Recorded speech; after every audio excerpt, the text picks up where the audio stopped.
So those of you who do not know me, I'm Ramanuj Mukherjee. I graduated from NUJS in 2011, and then I worked in a law firm briefly for a year, and then I started my own company, �υ𝗍𝗿𝗏, Super Lawyer, 𝘆𝗲𝗍, Click Lawyer. Multiple companies I've started since then, and I have been working in this area for a long time now, helping my clients, students, lawyers succeed with their career.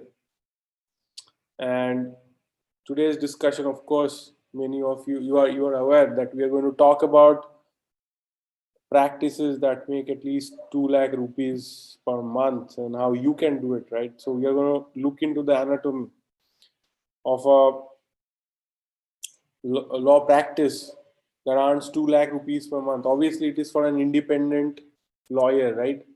You can't really run a law firm which is earning only 2 lakh rupees per month. That is too less, right? But if you're an independent practitioner, this is some kind of number to look up to, right? So it depends. For a lot of people, 2 lakh rupees per month is too less. For a lot of people, it is a life-changing amount of money, right? So definitely, today's session is for those who really who aspire to make this money and want to understand. Maybe you're already making 2 lakh rupees. Even if you're doing that, you probably want to attend this session because you're going to talk about what really takes to do this, what are the complications you face at this level, what things you have to get past, what milestones you have to get past to come here at 2 lakhs per month. So how many of your lawyers and how many of your law students, if I can get some indication in the chat, that'll be awesome. So how many of your lawyers, how many of your law students, please tell me quickly in the chat. Oh, a lot of law students. Lawyer, okay, one, 𝗍𝗗𝗏. What about you, sir? Is 2 lakh rupees enough or not? See, that's a good question. For me, 2 lakh rupees is like, okay, I mean, it's not much money for me for 2 lakh rupees, but it is definitely an amount that is, it's actually more than I actually need. If it is for a personal reason, for business, it is nothing. Like my business income is way more than that, right? So to build an organization, to build a good company, you need lot of money. Okay, 2 lakhs is nothing. There was a time when I used to think 1 crore is a lot of money, and I made 1 crore even in the first year of doing business, and then I realized it's nothing. And now sometimes somebody saying TAMU course class is also going on as well as your webinar. Rishabh, you can watch the recording of both later if you want. So choose whichever one you want to attend. Don't worry about that. Okay. So yeah. So definitely, 2 lakh rupees is not a lot of money, but for a lot of people, it's a a life-changing amount of money, and that's the whole point. So first of all, let's take a look about so some things we need to talk about. There is this thing I keep hearing about. A lot of older lawyers say this, that in the first 1 decade of your practice, you cannot expect to make much money. It is okay if you make very less. You will be in poverty in the first 10 years of your practice, and that is normal and that is fine. Okay. So do you think that's all right? I mean, are you guys okay? I mean, if you're not earning any money at all? And I don't think so. Okay. I think there is a different way to build your practice, and it is not necessary that initially when you're building your practice, I'm not saying from the year 1 itself you have to make this much money, but at the same time you must have a clear, you should be monetarily comfortable, right? And it is not I mean, I would say that 2 lakh rupees per month, the number I put in there, because the other time I would have said 1 lakh per month, because it would have, I mean, 2 lakh rupees per month is definitely comfortable. There is no question that you are not comfortable at that point. So, and that is my whole agenda for putting that number, that even if you have a large family, even if you have education loan, even if you have, a lot of things to take care of, you will not be struggling with any of it if you are earning this much money. And that is the idea. But there is a myth about young lawyers, right, who start their own practice, that you wouldn't, I mean, you wouldn't be able to earn. I'm not talking about freshers, even a young lawyer. Maybe you have worked with somewhere in a law firm or somewhere else for 3-4 years.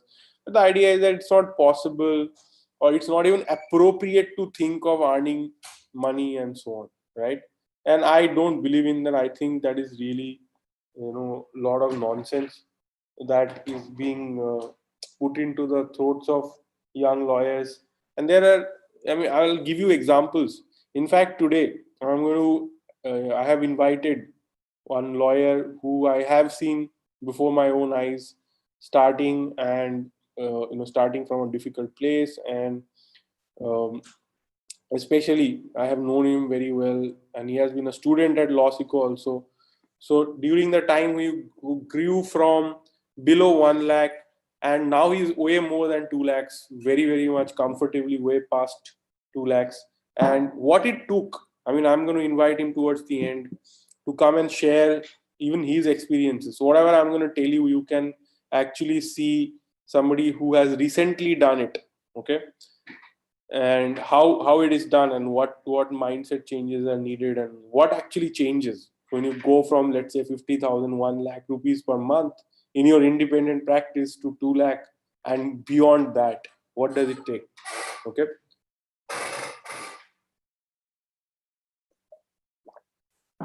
And also, yesterday we spoke about how a lot of lawyers are underpaid.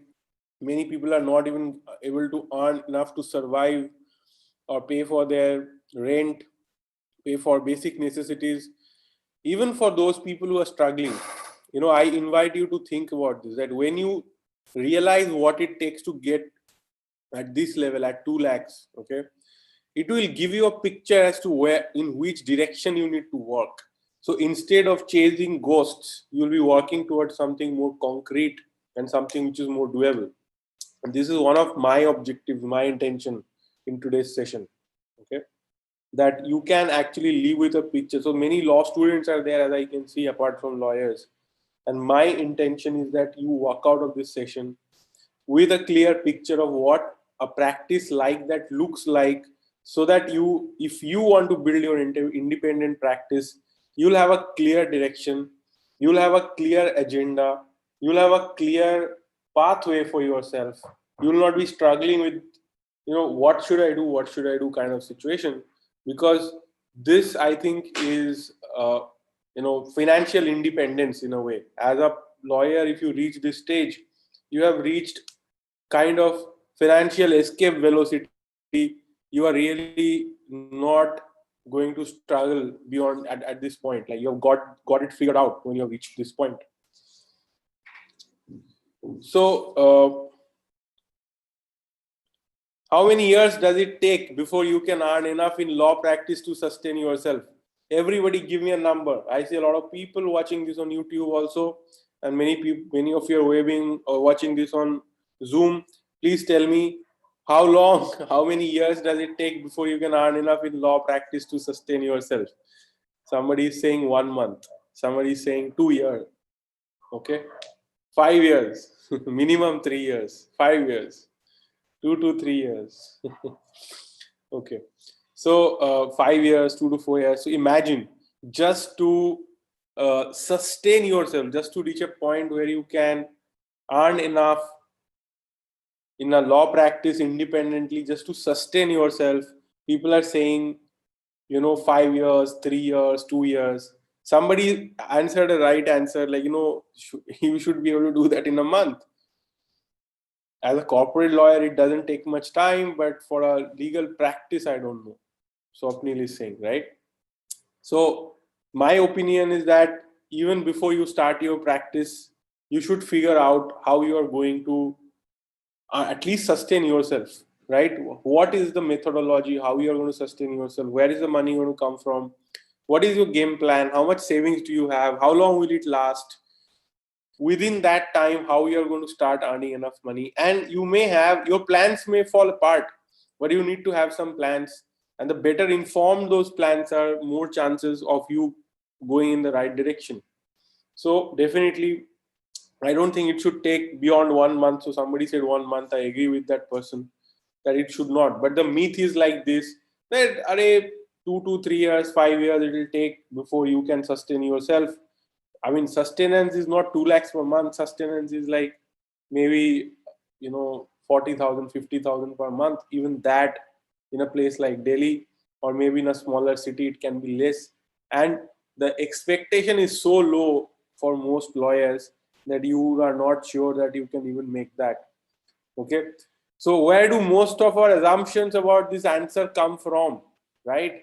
So if you look at this, that why are you thinking in this way?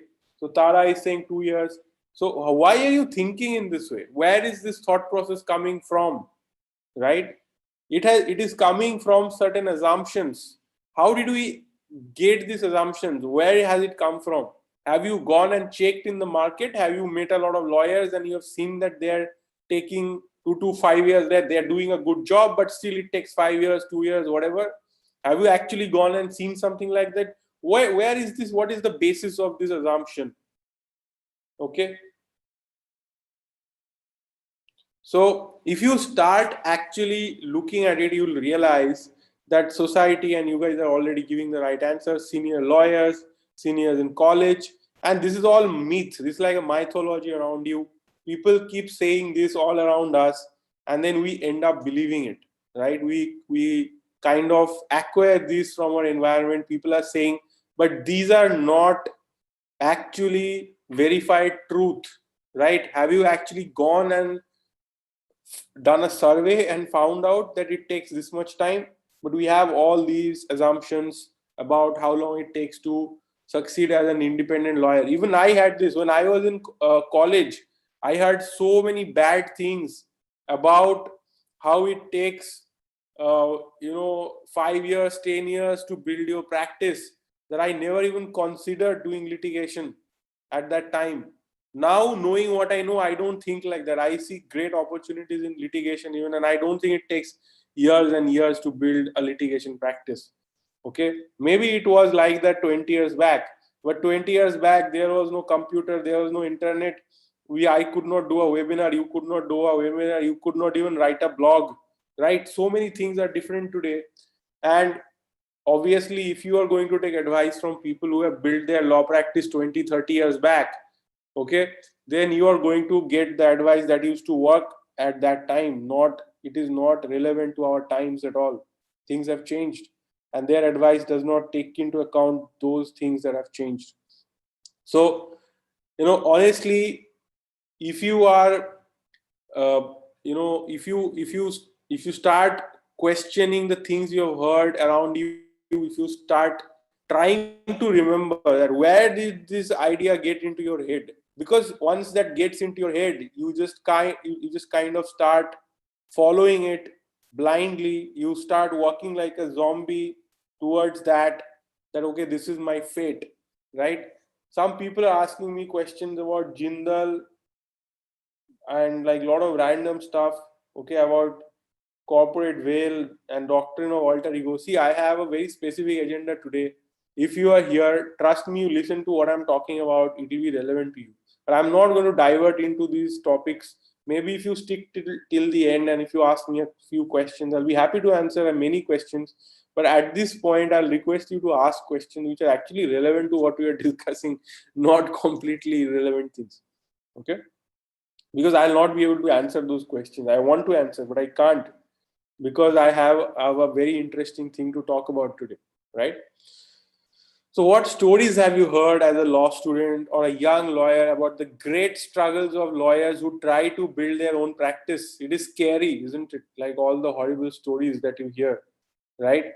So building an independent practice sounds like a mostly like an impossible thing only, right? I'm not going to talk about NLUs, Anurag, right now. This is not relevant, okay? It doesn't matter. What I'm going to talk to you about, it doesn't matter whether you're from NLU or from non-NLU. We don't make a difference, right? So the question is that we have heard stories, of course, we have seen maybe also some people, but why are we so moved by those negative stories, right?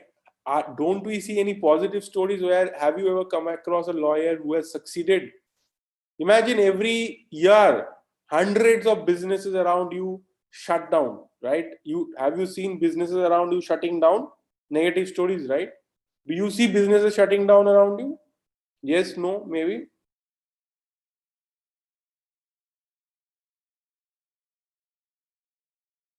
Yes, you see it. But yet thousands of new businesses open up, right? How many restaurants that you used to like have shut down? Okay, there are so many restaurants that I liked at some point or the other, and they shut down. Have you noticed restaurants shut down at a rapid rate, right? And still new restaurants open up in their place. Don't you see, like, new restaurants maybe in the exact same spot a new restaurant opens up, right? Have you noticed? So nobody is saying that I don't want to build the next cool restaurant because so many restaurants shut down, right? But this is something that disproportionately affects, and we don't know how many lawyers, like, some, we know people say 90% startups fail, but we don't have any such data that 90% of independent practices fail. It's not like that. Rather, at least in my knowledge, the people I see who have started independent practice have done a sensible job, have done rather well, not done badly. Okay. So what if we follow the good stories instead of bad stories? Have you seen people doing well in independent practice? And if you have never seen anybody, no problem. We are bringing somebody towards the end, a surprise guest who will come and talk about his experience of growing his practice, right?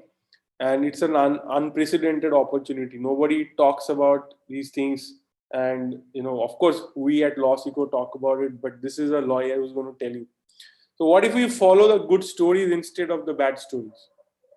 Okay. Do you know any lawyers who started their own practice and started making 2 lakhs per month within a year or two? Do you know anybody like this? You're saying you are capable of doing good work and charge good, but there are others who cut down prices tremendously and client who doesn't turn up later. Pricing, litigation and non-litigation is neglected topic.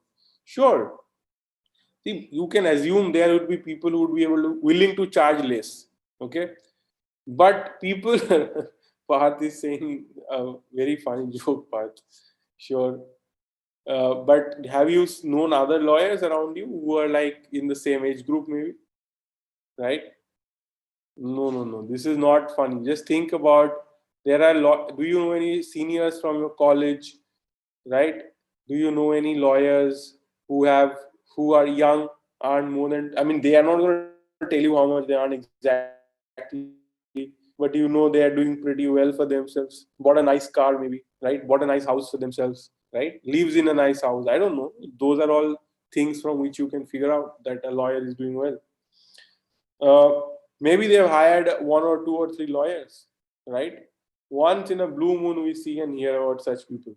Looks like, Kanika, you need to improve the improve the company you keep. No, that can happen. I understand. That's of course a joke. Don't mind it. But you know, okay, I hear you. Maybe I am maybe in a bubble that I am seeing too many very successful lawyers. I feel glad also. But honestly, I come across them all the time. Like any lawyer who is doing it smartly, I mean, doing a good job. I don't see smart, good lawyers, and whether first generation or not, irrespective of that, doing very well. And I can tell you, like, I used to run this company called Click Lawyer. I ran, and it was related to money recovery. Okay. and we scaled it. First month we did 1.5 lakhs, and within 7 months, on the 7th month we did, no, on the 8th month we did a revenue of 7 lakhs, and after that we shut it down for various reasons, because primarily because I couldn't handle so many businesses. It was just going out of hand. But I mean, and I didn't have, I have a network that I built in my lifetime. Sure, I have had a blog to support me and so on, but it's not like I had some family background and my father and uncle and relatives referring me cases. It was not like that, right? So anyway, I know many lawyers who do this, and I think, it's worth knowing, right? So Kanika, it is worth knowing. Yeah, sure, you need to have good contacts. If you are a lawyer and if you don't have contacts, then what kind of lawyer are you, right? It doesn't matter whether you're first generation, second generation, third generation. You have to build your own contacts. You have to nurture your own contacts. It goes without saying, right? And we're going to talk about that also a little today. So basically, you should know. If you don't know, then that may be a problem. Okay, you need to know at least. I would suggest that identify 5 such lawyers and start observing them, right? If you are a part of, like Kanika, you are a part of 𝘆𝗲𝗍, you are already there. So there are lawyers who are there in the 𝘆𝗲𝗍 ecosystem who are doing far better than this, right? I'm not going to provide their LinkedIn profiles. Sorry, it's not like, I don't know, I haven't taken permission from them, right? But you can identify them, people who are doing well in their practice, follow them, see what they're doing. What is their online behavior? What is their offline behavior? How do they spend their days? What do they do in their day, right? That would help you to understand a lot of things. How do they talk to their clients? Maybe, right? Okay, so what were their stories? We need to learn what are their stories. It's very, very important. And remember that we need to emulate success. You don't want to emulate failure, right? You want to emulate success. So identify people who are succeeding at that level and try to observe them, follow them, emulate them, and it will make a big difference. So why did these people manage to get there, right? These people, and don't give me obvious and badly researched another mythical reason like, oh, it's because they have family contacts. No, I assure you it's not like that. I know tons of lawyers, first generation lawyers, absolutely killing it, okay, and absolutely many second generation, third generation lawyers absolutely not getting anywhere. It's nothing like that. So you have to identify and see why did they manage to go there. Can we learn better lessons from them rather than the ones who failed? Right? You can intern with them. If you're a law student, you can intern with them. Sure. Okay.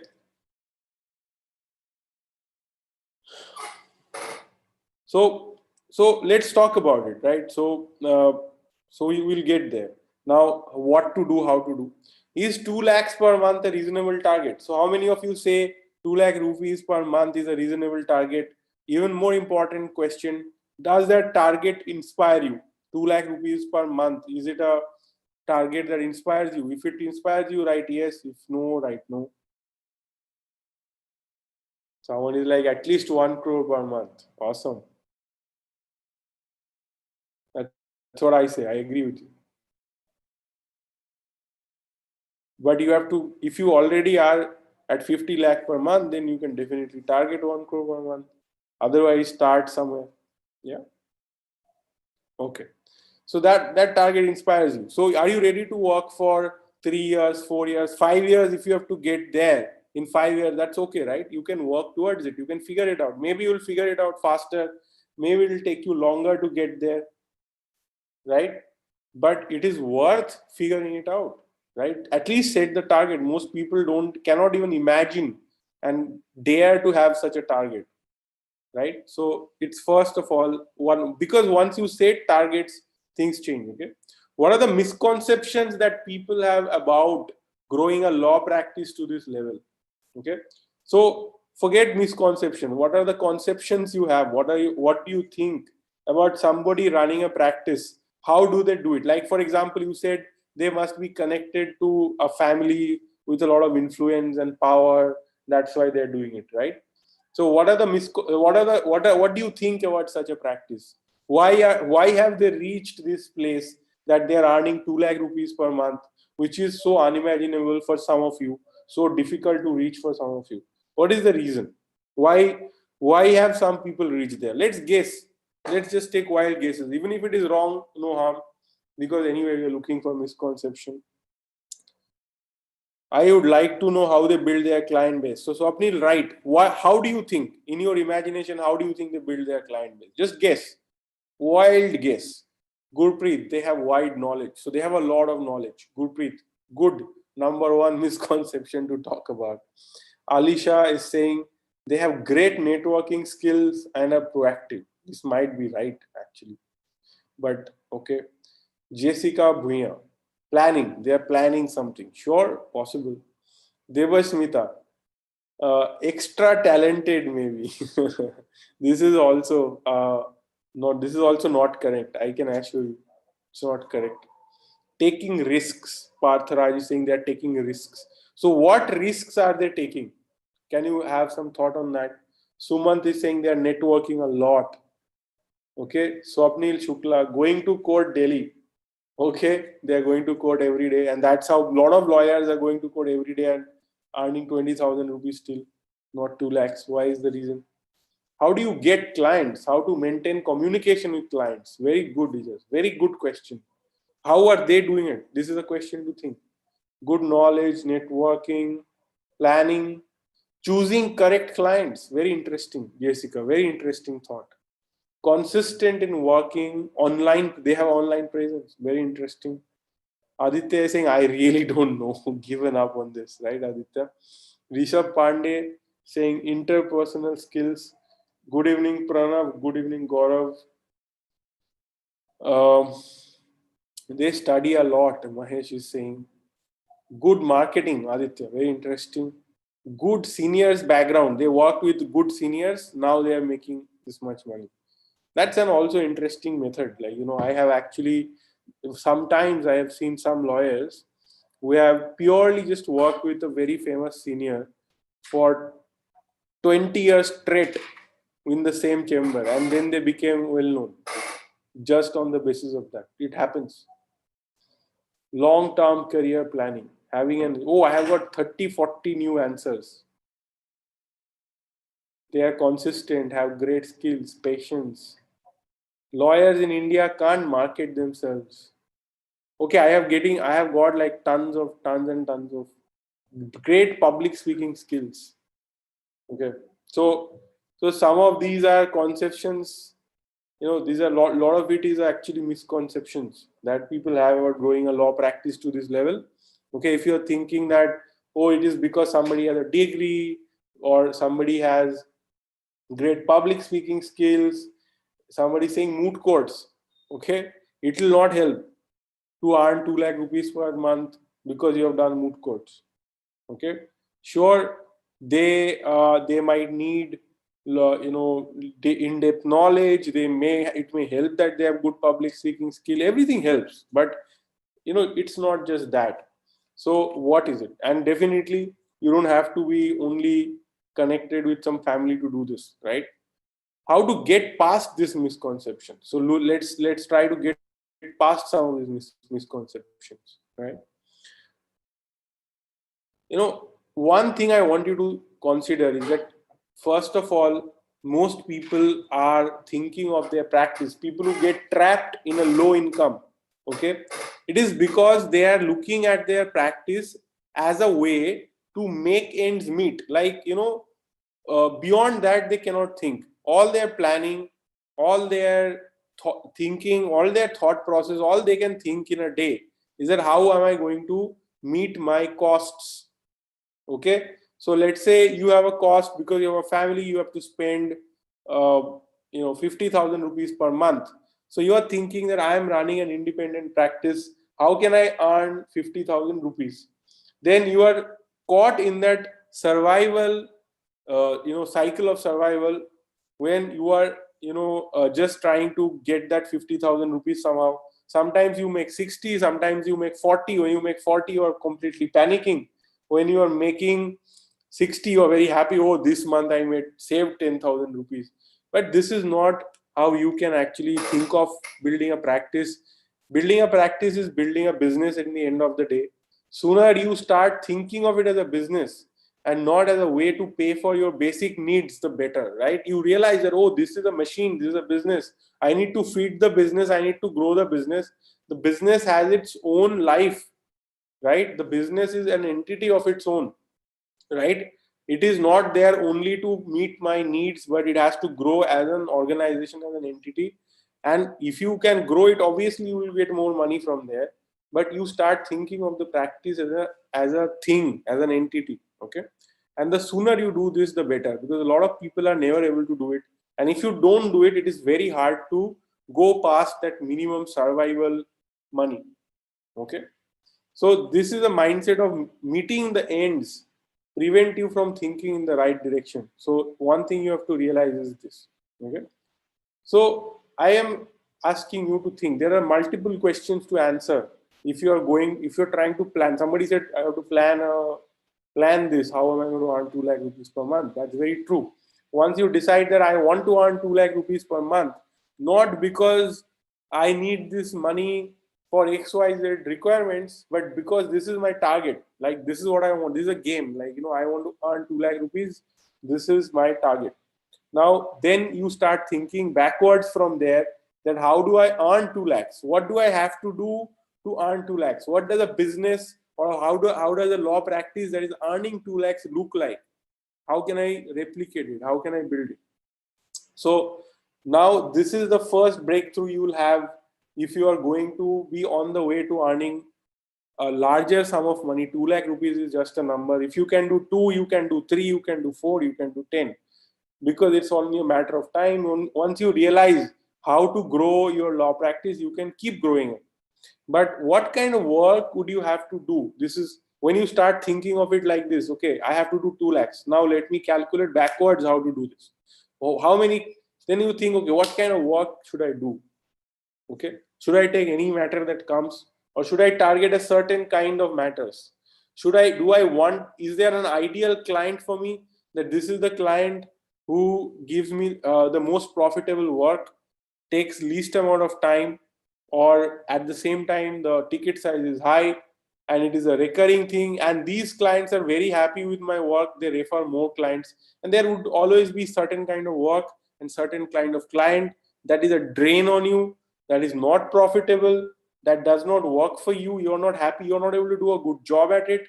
And by accepting that, you are actually reducing your chances of growing that work, right? So what kind of work would you have to do to be a 2 lakh per business, 2 lakh per month business? Maybe you will simply exclude some of the things that you don't like to do. You realize that, okay, I can do just this 1 or 2 or 3 things repeatedly and I can earn this much. So then you are not worried about doing everything else. You might even remove. So, one person I was speaking to for preparing for this webinar, I went and spoke to several people who earn 2 lakh rupees per month. And one person said, I realized that it is not about this practice area or that practice area. It is about me, about getting a certain kind of clients, and it is an industry. And if I get that client, they will give me all their work. So all I have to do is this, that I have to go and solve a problem for that client, and then the client will come to me with more problems. Now that's so clear, right? What kind of work? What is your work? What do you do for your clients? That clarity is very important. How much would you have to charge a client? So there are all sorts of clients. Many clients will come to you who cannot, maybe you decide that, I am going to draft agreements. Each agreement I will charge 30,000 rupees for drafting this agreement. Okay. Now, if you are charging, somebody will come to you, will say, I cannot afford 30,000, I can only afford 10,000. Should you take that matter? Should you negotiate to make it from 10 to 20? Should you accept it? Most lawyers have no strategy around this, and they will just accept, or they will do something on the spot without a clear strategy. And this can really affect them later, how many clients do you need? So how do you plan for it? So it's imagine that we are at LawSikho, we are offering a course, right? So we have to plan everything that, okay, if there are 20 students, this is how we will deliver the work. How to get 20 students, what do we have to do?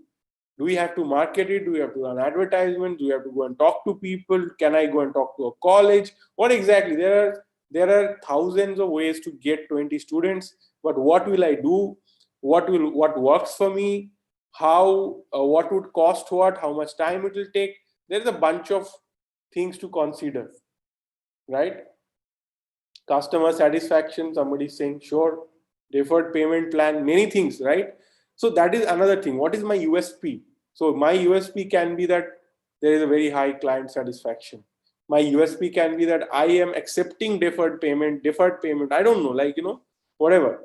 So there can be different ways in which I do it. But I am not trying to answer these questions. I am trying to plant these questions in your mind and trying to direct you in that direction, that when you are trying to plan a 2 lakh rupees per month kind of law practice, then these are some of the fundamental questions you will deal with. And these are not all the questions. This is just to get you started thinking in that direction. Okay. Now, let us come to the very, very important question. If you want to, will you get some game plan? You will get a lot of game plan in this video. Don't worry, okay? But have patience. We will give you game plan. What do you have to overcome before getting there? If you want to earn 2 lakh per month, what do you have to overcome before getting there? Okay? So these are some of the milestones you have to go past. When you start a young practitioner initial days, the biggest uncertainty and the biggest experience of running a law practice, okay? If any of you, some of you are running a law practice as a young law practice, you probably experience this, that you don't know where the next work is coming from. Where will the next client come from? I have no clue. Hoping it will come from somewhere, some friend will refer, someone will come, call, something will happen, right? I haven't received my certificate yet. Reach out, Jessica, to the LawSikho support. They'll help you. Okay, what certificate? I don't know. Which certificate? Confused. Never knowing where the next work is coming from. This is one thing that you have to change. Then there is a question. I mean, beyond this, then you start thinking, okay, where would the clients find me? And you have to go past this stage. You know where your clients are going to find you. You have solved that problem to get here, right? So how have you solved it? Just imagine you have solved it in your mind. Why will clients pay you a premium? So then when that stage is crossed, one stage was that you don't know where the client is going to come from. Second one is that why will, how will the clients find you? Second problem you have solved. The third problem you have to solve on the way is that why will clients pay you a premium? Okay, because clients, they want a good lawyer. Okay, very interesting thing that nobody wants to go to the cheapest lawyer. Okay, because if if I say that there will be a brain surgeon, okay, or a heart surgeon, okay, somebody do a surgery on your heart, okay, would you, and there is the cheapest surgeon and there is the most expensive surgeon, who will you go to? Will you be comfortable to go to the cheapest surgeon? Right? A bad lawyer could do more damage than good, so can a bad doctor, right? So people are normally, you are saying that I will go to a reputed surgeon, right? You will go to a reputed surgeon. And this is very, very important. People do not go to the cheapest lawyer. They want to go to a reputed lawyer. But when they find a reputed lawyer, they want that that lawyer to charge them less. Oh, you charge everyone 50,000 rupees. Please charge me 10,000 if possible, right? This is what they try to do. Every client will try to negotiate your price down. So why will a client pay you a premium? Especially imagine that you are charging 50,000. Somebody was saying sometime back here that other people are, Viraj Patil was saying that other people are undercutting. I am good at my work. I can get clients, but other people are undercutting all the time. What to do? So clients will pay you a premium because there is a USP, something special about you, because of which they will pay a premium, and you have to figure this out. If you are going to earn 2 lakh rupees per month, somewhere along the way, this is a question you have solved. And by the way, just because you come from a family of powerful people, it is not enough like this. Okay, all these things you won't be able to solve. If you can solve somehow, then only you will get it. Then you have set clear goals. Like many of you, are not even accepting that you can even earn 2 lakh rupees per month. It seems like some distant hope, some crazy thing that I'm talking about. But the people who earn 2 lakh rupees per month, they are not aiming for 2 lakh rupees. They are aiming for 5 lakh rupees, 10 lakh rupees. They are literally thinking like that. How can I earn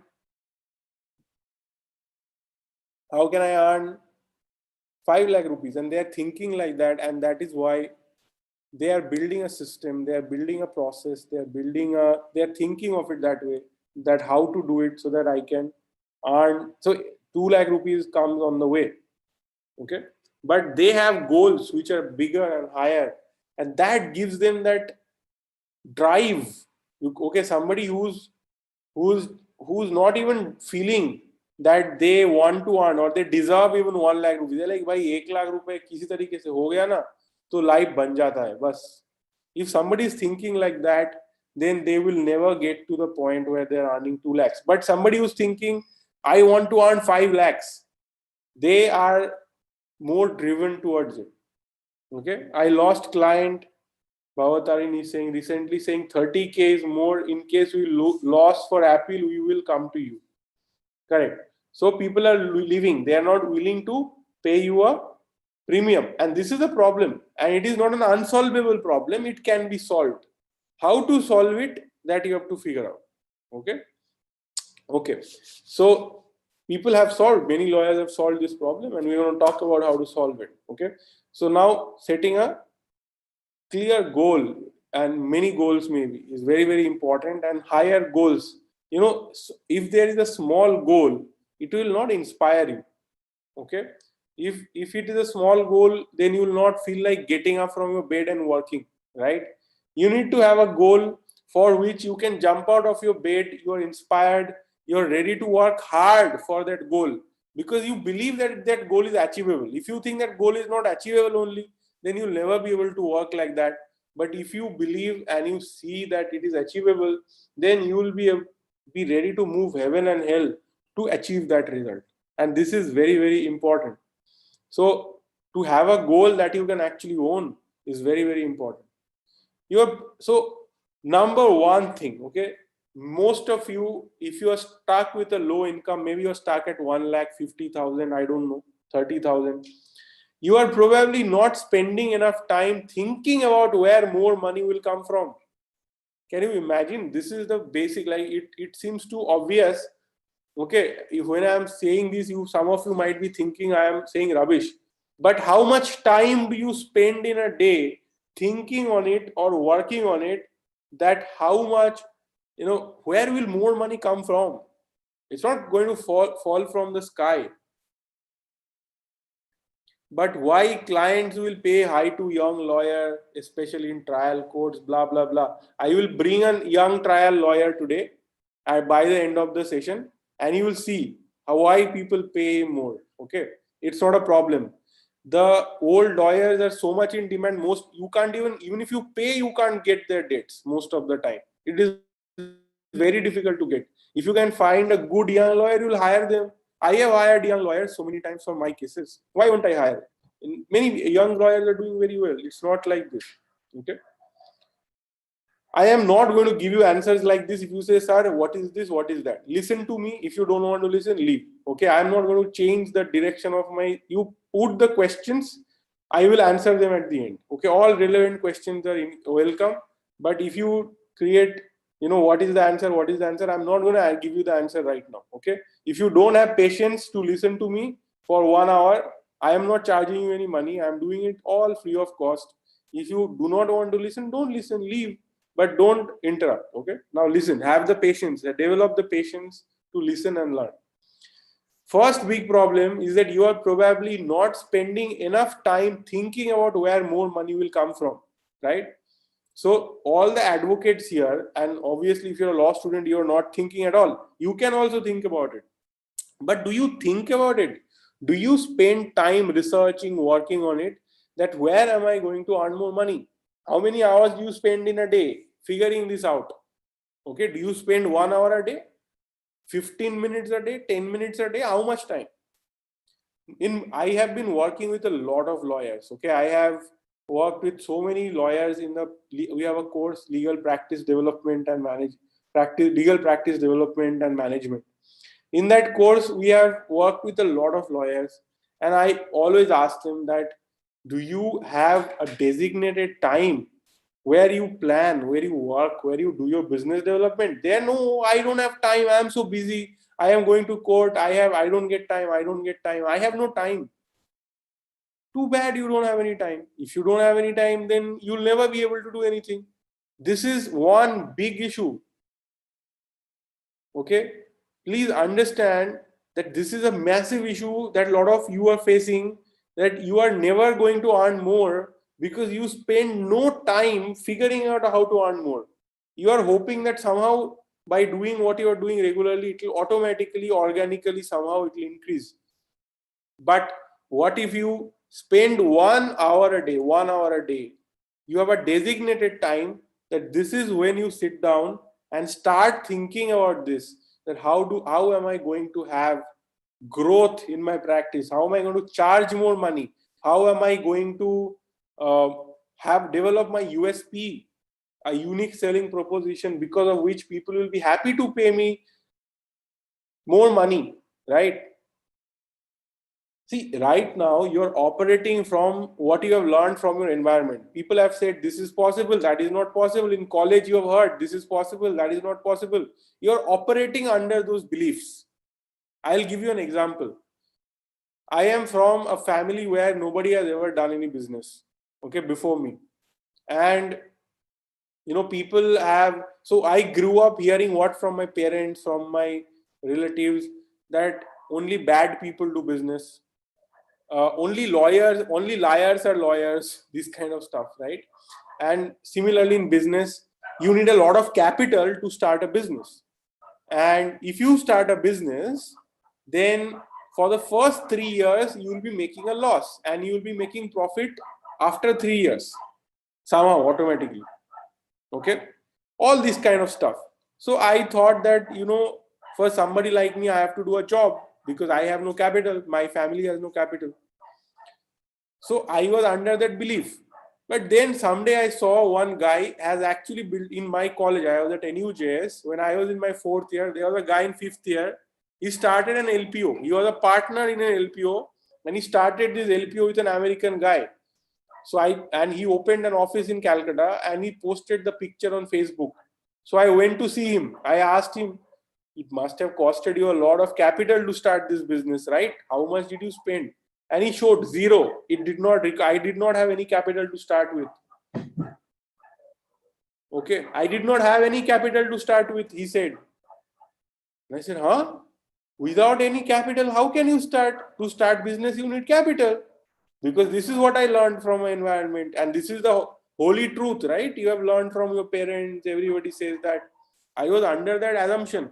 But when this guy said this, and I realized that this is possible, then I said, okay, then I can start a business someday. Then my mind started working on it.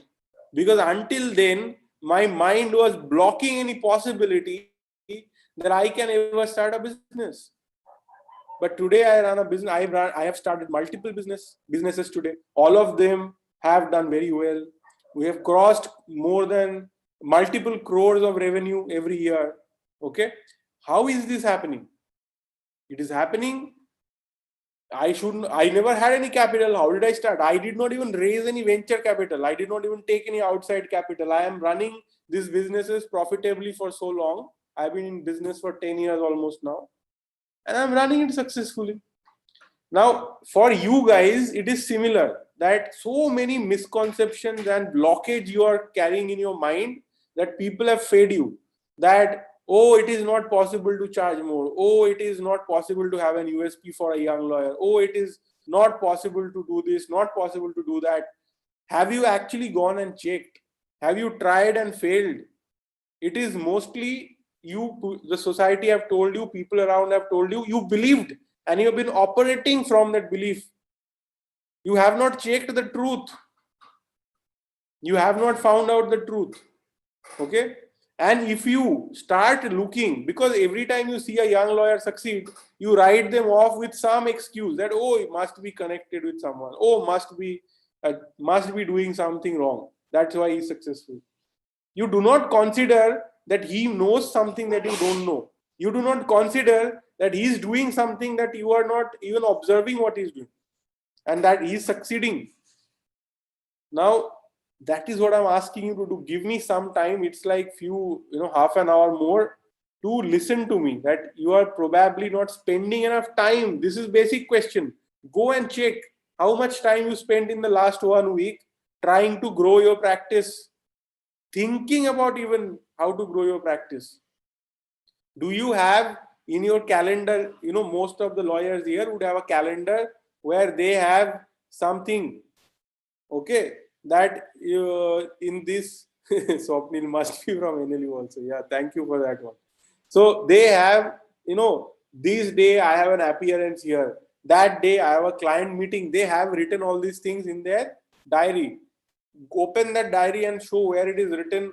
This 1 hour or 2 hour every day is blocked for client development, to figure out how to get more clients. I will do something so that I can get more clients. Is it there? It's not there. Okay? And you pretend that you're not getting it because you're not from NLU or whatever, not first generation lawyer, so on. You probably never work on your USP. USP is a unique selling proposition. Why are you special? What makes you different? What is so unique about you that people would hire you over another lawyer? Do you actually work on that? How many of you can say, yeah, I work on this. I am trying to make myself a better lawyer.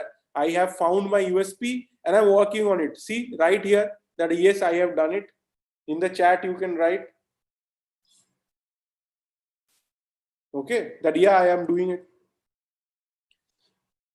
Nobody is saying anything, all quiet, right? You probably do not think.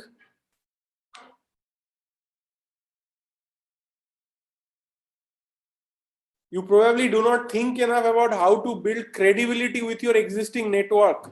Okay, all of you have an existing network. You have gone to a school, you have gone to a college, your parents have colleagues, all of you have a network. Okay, but what does that network think of you? Do they know that you are a lawyer? Do they know that, okay, you are a banking lawyer or a divorce lawyer? Do they think that you are a good lawyer or just some random lawyer like that? Okay. Having a large network is even not enough. Many of you said, oh, networking. Having a large network is not enough. You need to think how your network thinks of you. What do they think of you? Do they think of you as somebody who's an expert or just an, oh, yeah, bachcha tha, abhi bada ho gaya hai, kuch karta hai, lawyer ban gaya hai. But do they think of you as an expert? Do they think of you the guy who can help them in a legal trouble? How? What have you done to create that impression in their mind that if they have, if their family, friend, somebody has a problem, they'll refer you, say that, yeah, isko phone karo, or call this guy or knock on his door. Then another thing you have to get past. A lot of you have, here 𝘰𝘰𝗶𝗃 is saying they have high performance team for delivery and they themselves spend more time for client development and networking. Very smart, 𝘰𝘰𝗶𝗃. You are hitting this is one thing. It is not true for everyone, but many lawyers, this is the formula. They have a high performance team. And definitely, if you want to get to 2 lakhs per month, you have to be able to hire people, because if you are trying to get work, do all the work, deliver everything perfectly, you will not succeed. Again, one reason people get stuck at earning at the range of maybe 50,000, maybe 1 lakh, maybe somebody is able to go to 1.5 lakh, maybe somebody is able to go to 2 lakh also. That's not the point. The point is that they get stuck there and they cannot go any further. they cannot grow any further, and they are burnt out trying to do everything on their own. Sometimes their revenue will come down also because they cannot keep it up doing everything on their own, and they try to save money but by not paying anyone. So you have to get past, and this is not natural, but you have to get past the fear of hiring and delegating. Only way you will grow is by hiring, delegating, and building a team. Do you have any time for business development and improving your practice? You need to have a time in the day when you are dedicatedly working on business development, when you're dedicatedly working on improving the practice, the processes you have, the systems you have, how do you ensure high quality delivery? How will you deliver work if you get it? Do you have a strategy? Imagine that you are a lawyer and you are getting whatever, you are earning 50,000, you are that much work you have. Tomorrow there is 4 times more work. How will you deliver? Will you be able to actually deliver? Right? Sriram Joshi is saying, no, I'm not doing anything on my USP or to develop my practice. And that admission is very important. A lot of lawyers they know they are not doing it and they're still not admitting it. Right? What does a practice earning INR 2 lakh rupees per month look like? USP, an example of USP. We'll give you an example of USP later. What is the shortest way to reach this point in your practice? These are questions.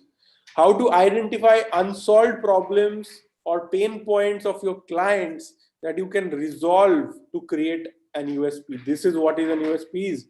There are a lot of clients who have unresolved problems. A problem that is not solved by other lawyers. Something that remains a pain point for a lot of people. They are struggling with it, but they are not getting any answer to it. Okay?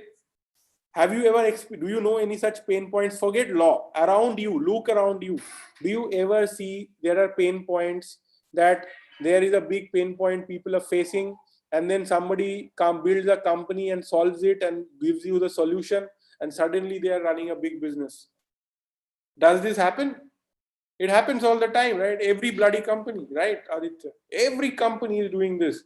The way they grow is that there is some, just think of it, Google did it.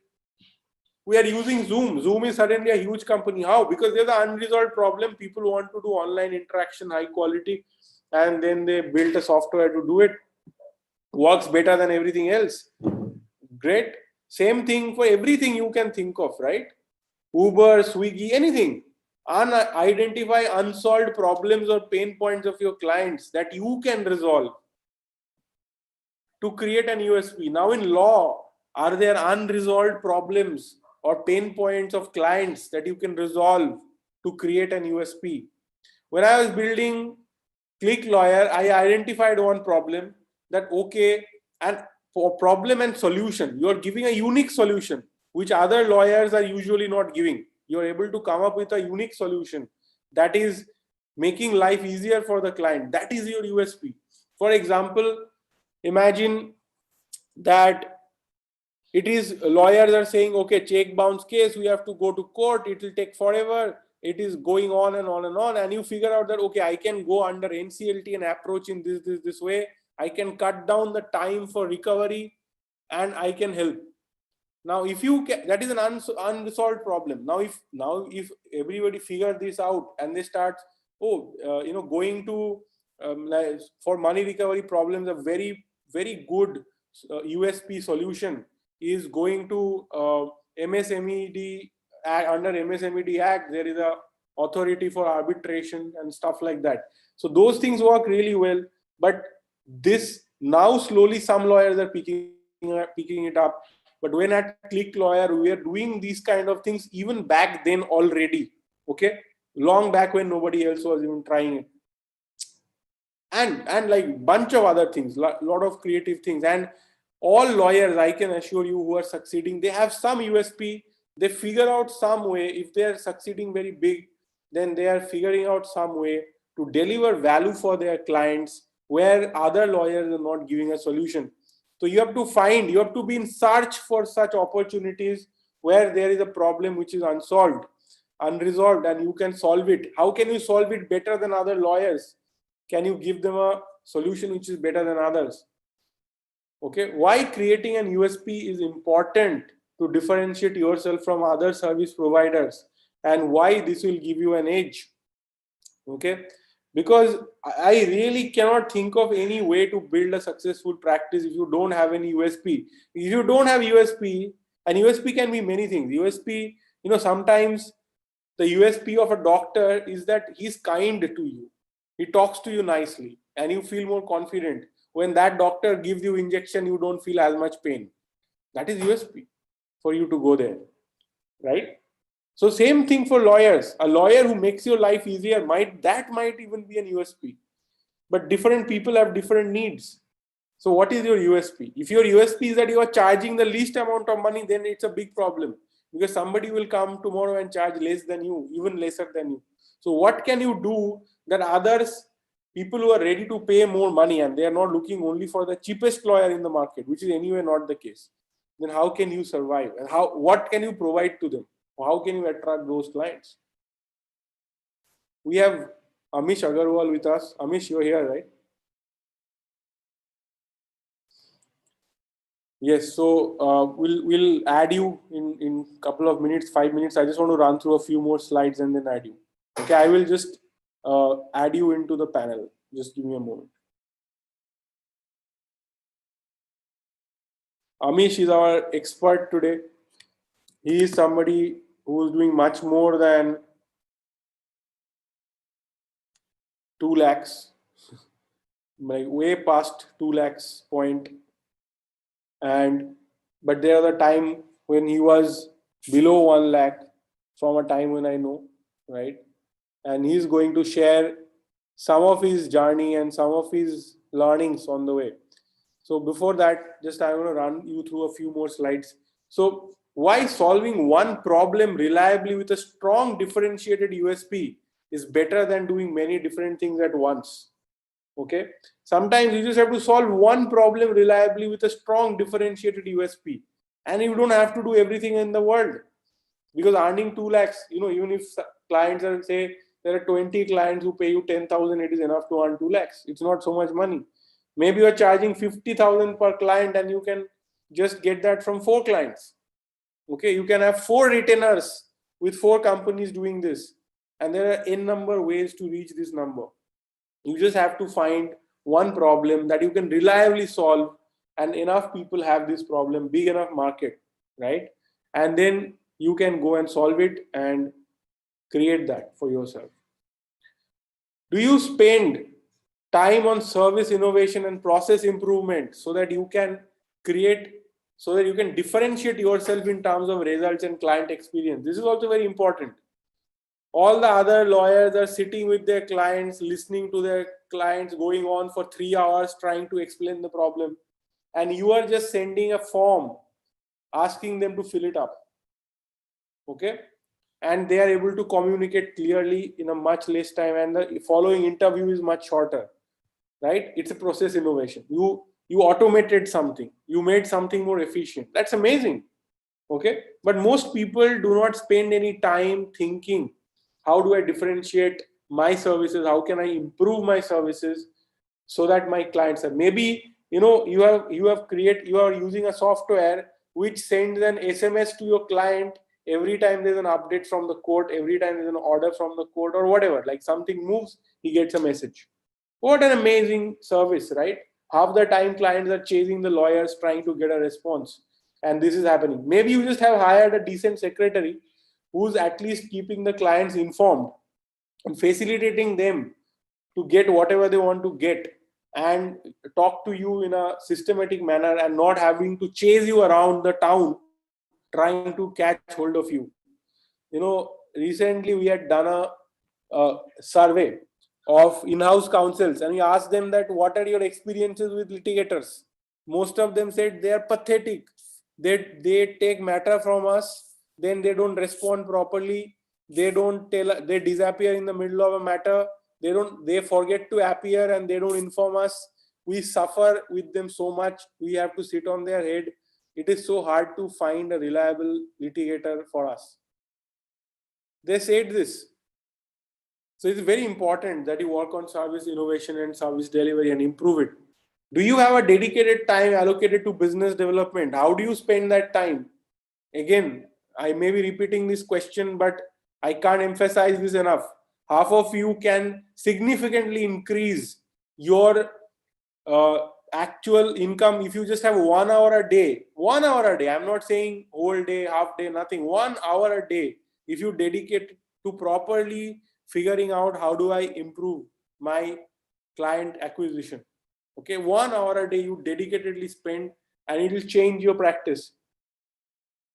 Okay, and many people who say I'm not finding a job, they don't even spend 1 hour a day properly applying for jobs. They do it in sporadically. One day they'll do and then disappear for 7 days. It doesn't work like that. What challenges will you be facing at this level that you need to solve to be sustainable, right? This is also a very important question. Is it easier to get to this target by focusing on a narrow domain or by widening your service offerings?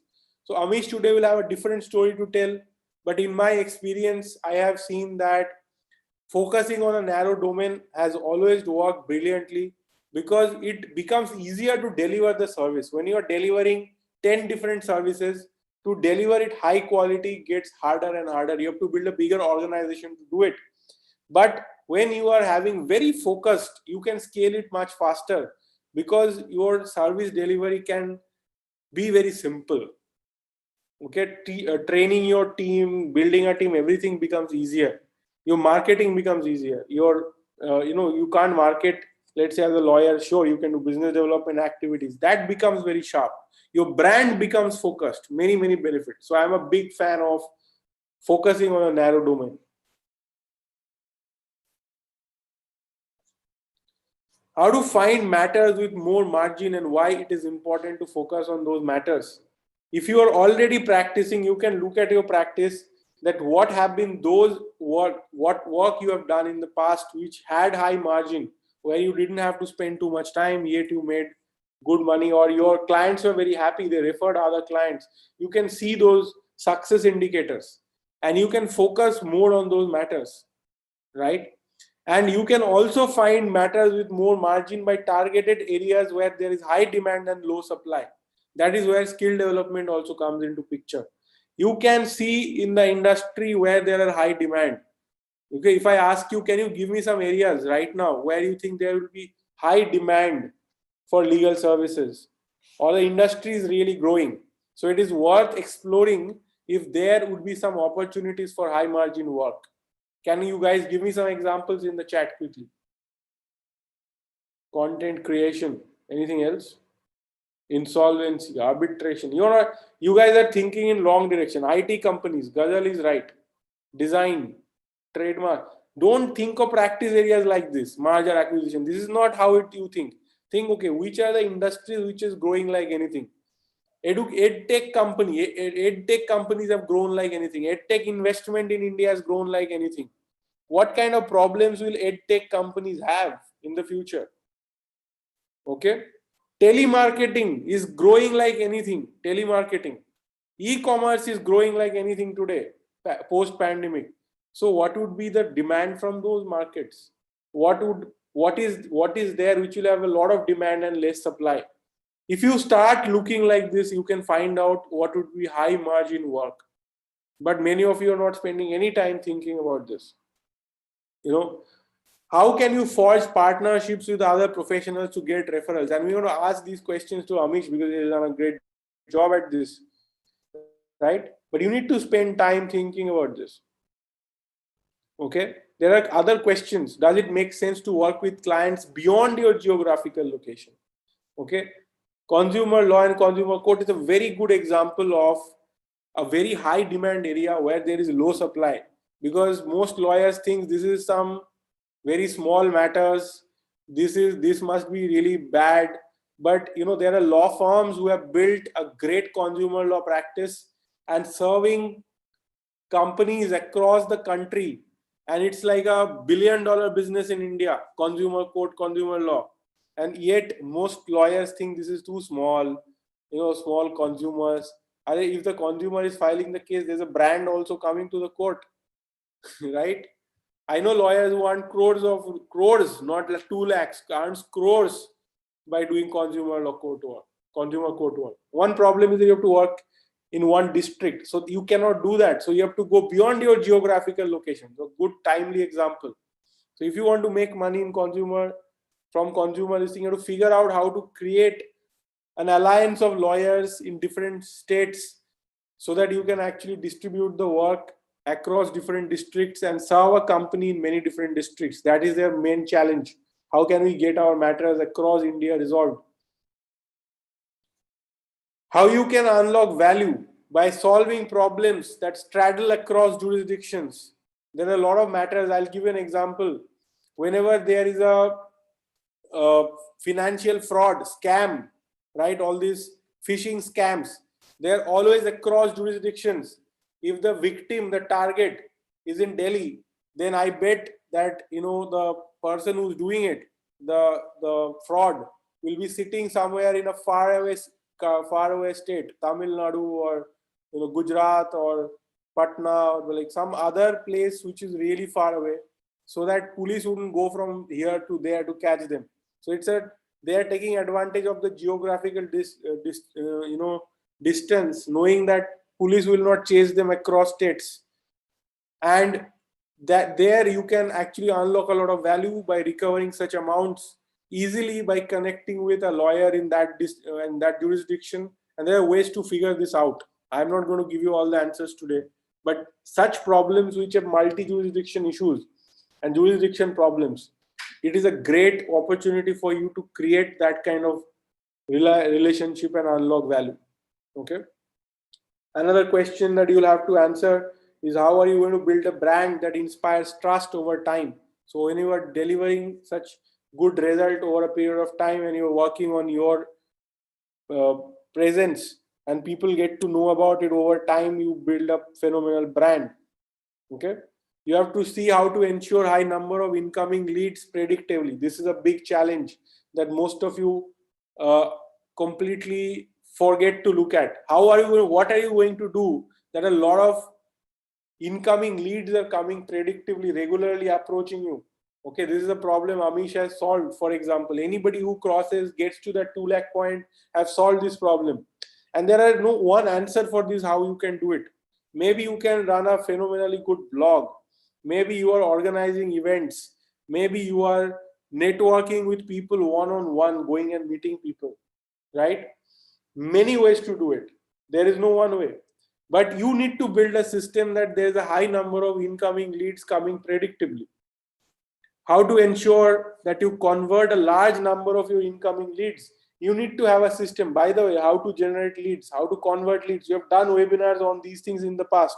Full 1 year, 1 hour webinar just on how to convert the leads that are coming. How to have a system to convert the leads that are coming to you. Okay, you can check on our YouTube channel.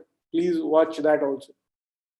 It's by Abhyuday, who explained how to ensure higher levels of client satisfaction. How are you going to ensure that your clients are satisfied? Do you even check if your clients are satisfied or they are abusing you behind your back, right?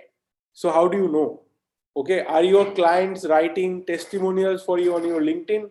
Are they leaving a good review on your Google account, whatever, right? It's very important. How to identify new revenue streams with existing clients, because your existing clients have other problems. Do you know what their problems are? Do you speak to them often enough to figure out what those problems are? Do they trust you enough to give you that work? You have to figure out what to delegate and what not to delegate, because you are not going to do all of it on your own. So you have to have a delegation plan. Who are you going to delegate it to? What kind of people are you going to hire that they can do? And there is some things that are so core to your practice that you will not delegate that you will continue to do yourself. Do you know what are you going to delegate and what are you not going to delegate? Most of you know the answers to this question. If you sit down and start working on it, you will have a lot of ideas. You'll know exactly what to do in next 1 hour, 2 hours, right? Delivery will get tricky when you start spending time on how am I going to get more work. Just that doing it consistently will result in you being able to increase the volume of your work. and then delivery will get tricky. So you have to be prepared for it. How are you going to deliver? If you spend your entire time doing the work, you cannot find time for anything else, including business development. Most of you are stuck because you are trying to you are so busy with delivery of whatever little work you have that you have no time to do business development. You have no time to grow your practice, right? It is hard to get to 2 lakh per month or cross that barrier if you are entirely occupied with every small delivery issue, right? You need to automate and you need to delegate. You need to watch quality also at the same time, right? If you delegate it and then the quality falls, it is your brand name at stake. You have to ensure that your clients are still getting served well and getting the results that they need, right? You have to create a machinery that delivers with limited involvement from you. You are going to be involved, but limited. You are still going to be able to deliver, and you need to build a machinery for this, right? You have to also figure out how to make sure your clients actually pay you by building robust recovery systems. You need to have a recovery system in place that will ensure that you are actually getting the money that you have built. Most of law firms, the recovery rate, law firms I'm talking about, not individual practice, but it will be worse sometimes for individual practitioners. You recover only 30% of the bills you generate in the same month. So if you need to make 2 lakhs, it is highly possible that you have to bill 6 lakhs, then you will get 2 lakhs in that month. Maybe some of that 6 lakhs will get carried over in other months, and you will get some of it next month. But most of the time, you get, this is a thumb rule that I have seen in most of the law practices, especially in law firms, that they recover only 30% of what they bill at the moment, right? And you need to have a robust follow-up system. You cannot be calling and shouting at them and threatening at them. You need to have a gentle recovery system. If you are, it's like the baby who cries the loudest gets the milk first. This is a situation with all businesses. You need to have a recovery system which is repeatedly reminding them, also not being indecent or very threatening or anything, but reminding regularly. Simply that itself will improve your recovery.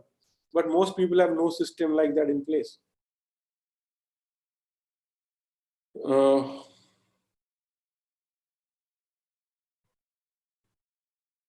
Okay. So let's bring in Amish now. Amish, I'm unmuting you. Please come in. We need your expertise, man. Hi, Ramanuj. Hi, everybody. Am I audible to all of you? How are you doing, Amish? Doing good, doing good. I was actually listening in on the webinar for quite a while. So you've covered some great points. Pretty much anything that I had to say on the subject, you've already said it. So No. So what we need from you is the real field tested experience, right? Because what I have talked about is theoretical, and I have intentionally left out most of I've just given them some pointers to think about. But from you, I think the 2 and 2 will get added, because when you tell your story, they'll be able to understand that how it looks on the court to actually do all the things you talked about, right? right.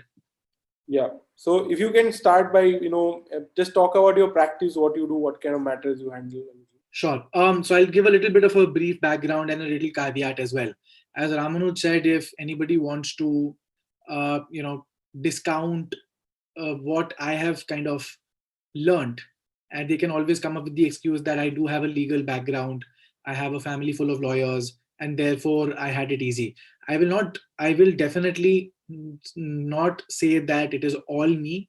I have had a lot of help, but the anxiety of being a lawyer who only depends upon his family is something which I have talked with Ramanuj also on a lot of occasions about. Yeah, I remember those conversations where, we would talk about this.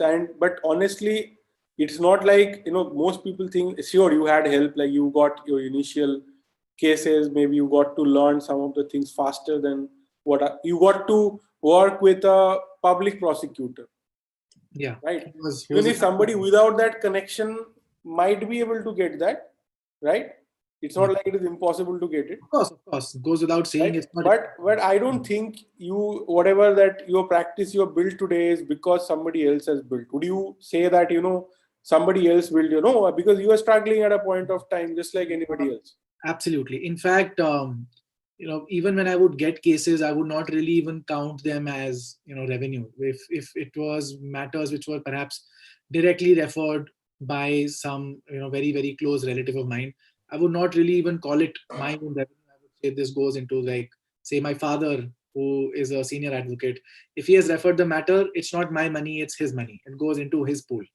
So there was always that the apprehension of uh, you know whether I'll be able to make it on my own or not. Will I be depending upon my family? And that is frankly not a very good feeling to have. You feel very very incompetent. And a lot of people used to say that you just need to get your foot in the door and it's going to be all right.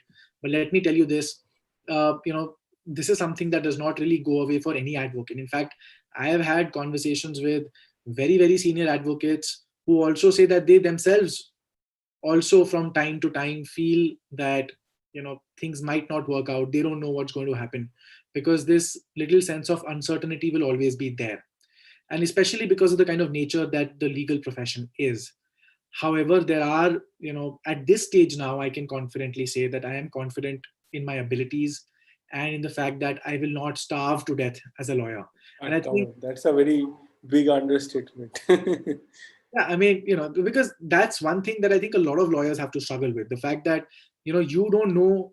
And I remember you. Okay, so let's come to the point. So there was a time when you were struggling with, you don't even know where the next client is going to come from, right? Yeah. Despite all the connections, whatever. There was a time when, you earn 50,000 rupees a month and you are like, okay, I don't know, man, like next month even this will happen or not, right? Yeah. And sure, so that is the story of most lawyers, right? Yes. Now, and this has happened to you for years, and then you broke through that situation. You blew past 1 lakh per month and 2 lakhs per month, and I mean, I don't want to disclose your income. You have requested not to, and I think you are already disclosing enough that many people wouldn't want to.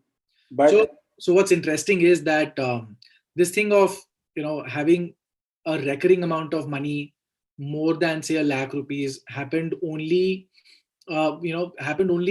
in the lockdown, which is the most interesting thing. I remember I just like 2 days back, I got a call from some advocate, some elderly gentleman advocate in Agra, who said that he wanted some person's will to get registered in Delhi, and for that maybe the person will give say 5 or 10,000 rupees. And he said, and I quote, that in these difficult times you take whatever comes your way. You don't say no to work, right? And I did not have the heart to say, I don't really want this. It was more of a courtesy that I still went ahead and I tried to like offer my help, but I really did not want that kind of, even that client I did not want, because for me at this stage in my life to now, and it's not that there is that it's been several years. Frankly, the whole thing started during the pandemic, and in fact, I'm really really glad that you called me up and you asked me to come on board and do this, because I was anyways thinking about this for the past couple of days. I was thinking about how to share this thing without coming across as very very boastful and like precisely. And this is something wonderful, and I wish that all the people who are watching over here right now live, and the people who will watch it later as well, can have a little takeaway. So what, and this is exactly precisely what happened with me, and I think it's a very very repeatable model. So around April, and this was before the lockdown, I was doing approximately around say a little more than 1 lakh a month on a regular basis. There would be some days where there'll be a little less money. There'd be some days where there'd be a lot more money, but the average would float around 1 lakh a month. Now, what happened was that during the lockdown, I was in complete shambles. But then I reached out to friends, and I think one of the biggest lessons when it comes to aiming for more money is to get help. Get help from any person who is doing it better than you, like you mentioned earlier in the webinar today. And also, of course, to be part of some group, some part of some initiative where you can also kind of, you can learn from the experiences of other people. And law practice management is a fantastic place. I've been a member. I've learned a lot of things from law practice management. And I think, what I learned with So you. Amish, I may not understand. Amish is talking about a course that we have with LawSikho. You can check it out. I'll share the link in the chat also. So we have a course on law practice development and management where we teach step by step. We're not selling that course. Don't worry. You will get your value today without that. But in case anybody is interested, we'll share the link on in the chat.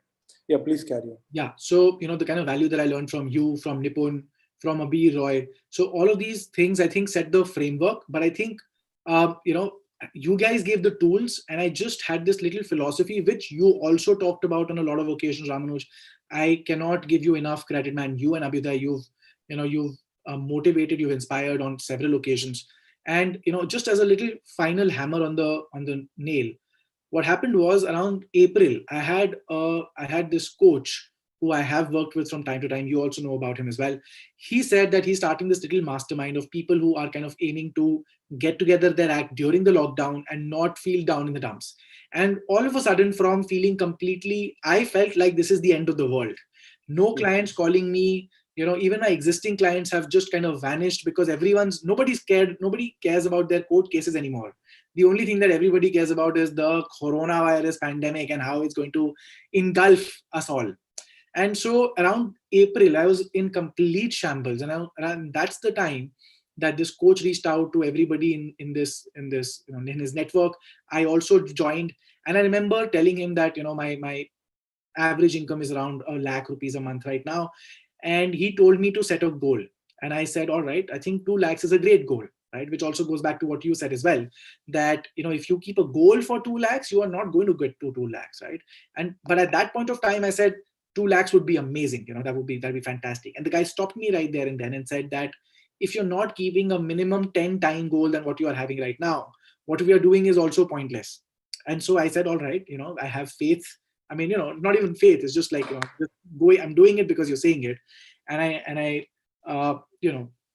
kept the goal as 10 lakhs a month.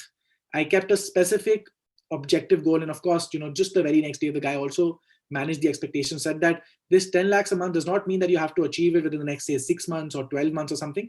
But this is a benchmark that you have to aim towards. You have to think about every single day. And that is, directly, indirectly what I've been doing since the past several months. And, very recently, I realized that I surpassed even the 2 lakh mark by a decent margin, and I was very, very happy with the results. And I think the lesson for everyone around here is that if you do not set very, very strong, very measurable, trackable goal, you are not going to be, it becomes much more difficult. So let me break this down. So major difference was that first you had a goal, but also you actually started spending time on this, right? Absolutely. Because even I remember having those conversations like how much time do you spend on your business development? Yes, you've asked that question in the law practice management group as well a lot of times. Right. Yeah. And that is the problem. Like you might a lot of time you'd say time kahan hai? I'm so busy. I'm already having so many. And that was my excuse. Absolutely. Everybody says the same thing. Yeah. Right. But something happened during the pandemic that you said, now let me think about this. Because I had no other thing to do, right? I mean, I had nothing else to do. So I did a bunch of things. I did what whatever I could possibly think of. But another thing that really helped was thinking daily about what are the things that I can do to achieve the goal that I have set for myself. And there's this fellow, James Altucher. I don't know if you... Yes, of course. So he talks about writing down ideas every single day. He says, no matter what, just make a list. Doesn't matter what. Just write down 10 ideas every day. Yes, just write down maybe 10 ideas for a great cartoon show. Even if you don't, you're not into animation, just write down ideas, and your body, your brain, the more ideas you pump out, the more, you will get. And so the lockdown, this whole thing was the time when I started writing a book. And it's not that I took a lot of time. I just, I finished, I was writing a book for almost 3 months. I wrote like 2 pages in 3 months. And then during the lockdown in April, again, with a little bit of motivation from the right people, I finished off a small 30-page book in perhaps 5 or 7 days. And that book has helped me generate a lot of revenue, because that book has helped me establish a lot of trust in my potential clients in my particular niche, which is family law and criminal law to a great extent, and that really helped. Apart from that, I think just in terms of like goal settings and taking that thing a little further, I think what I started doing was it's a very interesting thing, Amish. Sorry for interrupting you. Most people you would see like right now, even the question that is coming to their mind, and I'm not blaming them for it because this is how we are wired, right? That how did you get those clients? How are you getting your clients? Because see, now it's a good question, but I am asking everyone to go beyond that question. Sure, Amish will answer that question. How does Amish get his clients? Okay. But trust me, you will not be able to get those clients just by listening to his answers. Okay, you have to build you have to go beyond that. I understand that you are stuck in that question, but listen to him. Okay, you will get a lot more than that. Just the answer that how did you get your clients? You didn't answer anything. That's not how it is. How did you retain your clients? How did you make sure that they get converted? How do you make sure that they are paying you enough? How do you make sure that they are actually paying you what they said they'll pay you? How do you make sure that you get advance amount? How do you make sure that you deliver to them so that they are then not angry and writing abusive things about you online and bringing your reputation down, right? It's a whole lot of things, right? So sorry for interrupting. Please carry on. Yeah, I'll answer the question as well. On how I'm getting my clients, I'll get to that in a moment as well. But this thing is, coming on the topic of goals. I think, again, talking to my peers, talking to the other people in the group about the kind of goal settings that we're doing and the kind of visualizations about, another aspect was, why do you want to make that money, right? If you want to make 2 lakhs a month, you have to, think about why do you want to make that 2 lakhs rupees a month? What particular, things you want to achieve in life? What kind of, goals you have for the long-term goals? So what kind of future do you imagine for yourself? And these are things that Ramanuj has also touched upon as well. So there are long-term goals about, say, how do you want your practice to look like 20 years from now? There's also your goal of how do you want your practice to be 30 days from now? And I have literally, and this I've started doing this for the past, I think 4 or 5 months now. I started the first of every month, I would put myself, I would write in my Google Keep, I would write, okay, August 2020 goals. So I have a Google Keep tab which says monthly goals. And then every month I would have like a specific idea in mind, and I would keep, putting out the amounts of money that I have received from various clients, whatever transfers have come into my account. I start putting it in a tabular form. So it's because it's very, especially for an independent practitioner like me, it's very easy to forget about how much money I made this month, how much money has been spent here and there. And I mean, I guess the next step for me would be to focus on the expenses as well, in order to grow larger. But for now, at least when we are talking about on a webinar, we're talking about how to make money. For me, it made a lot of, it helped a lot when I started putting a goal, and then I started making note of whatever amount I'm receiving. And so at the end of the month, when I would look and I would see, all right, now this month I made 2,10,000 rupees. I mean, this is very, very important because people do not keep a scoreboard. If you don't have a scoreboard and you are playing, you don't even know if you're scoring a century, right? You don't care. That's actually a very, very good point. And I think, the word that you used, play, is exactly what I'm thinking, right? Like there are friends who asked me if it gets stressful, if this whole, this goal setting thing gets the better of you. And I just don't think of it that way. And I think I've taken a lot of inspiration from Ramanuj, because the way Ramanuj also treats life and everything else is like it's a game and he has to win the game. I mean, it's not really that he's ever talked about it, but it's more of a philosophy that kind of comes across in the conversations with him, right? It's always about how are the new ways you can play this game of life. And I think I started doing this as well. Like every single time a certain amount of money would come in, I would say, all right, this is a little, little more money goes into that pool. I'll score a little more, few more points. and that really helps. I mean, keeping yourself out of it, not attaching your value to the money that you've made that particular month, because there will be some months where business will be a little slow, and you don't want to kind of bash yourself up for that thing as well. That's another kind of, those are one of the side things that you have to kind of look at.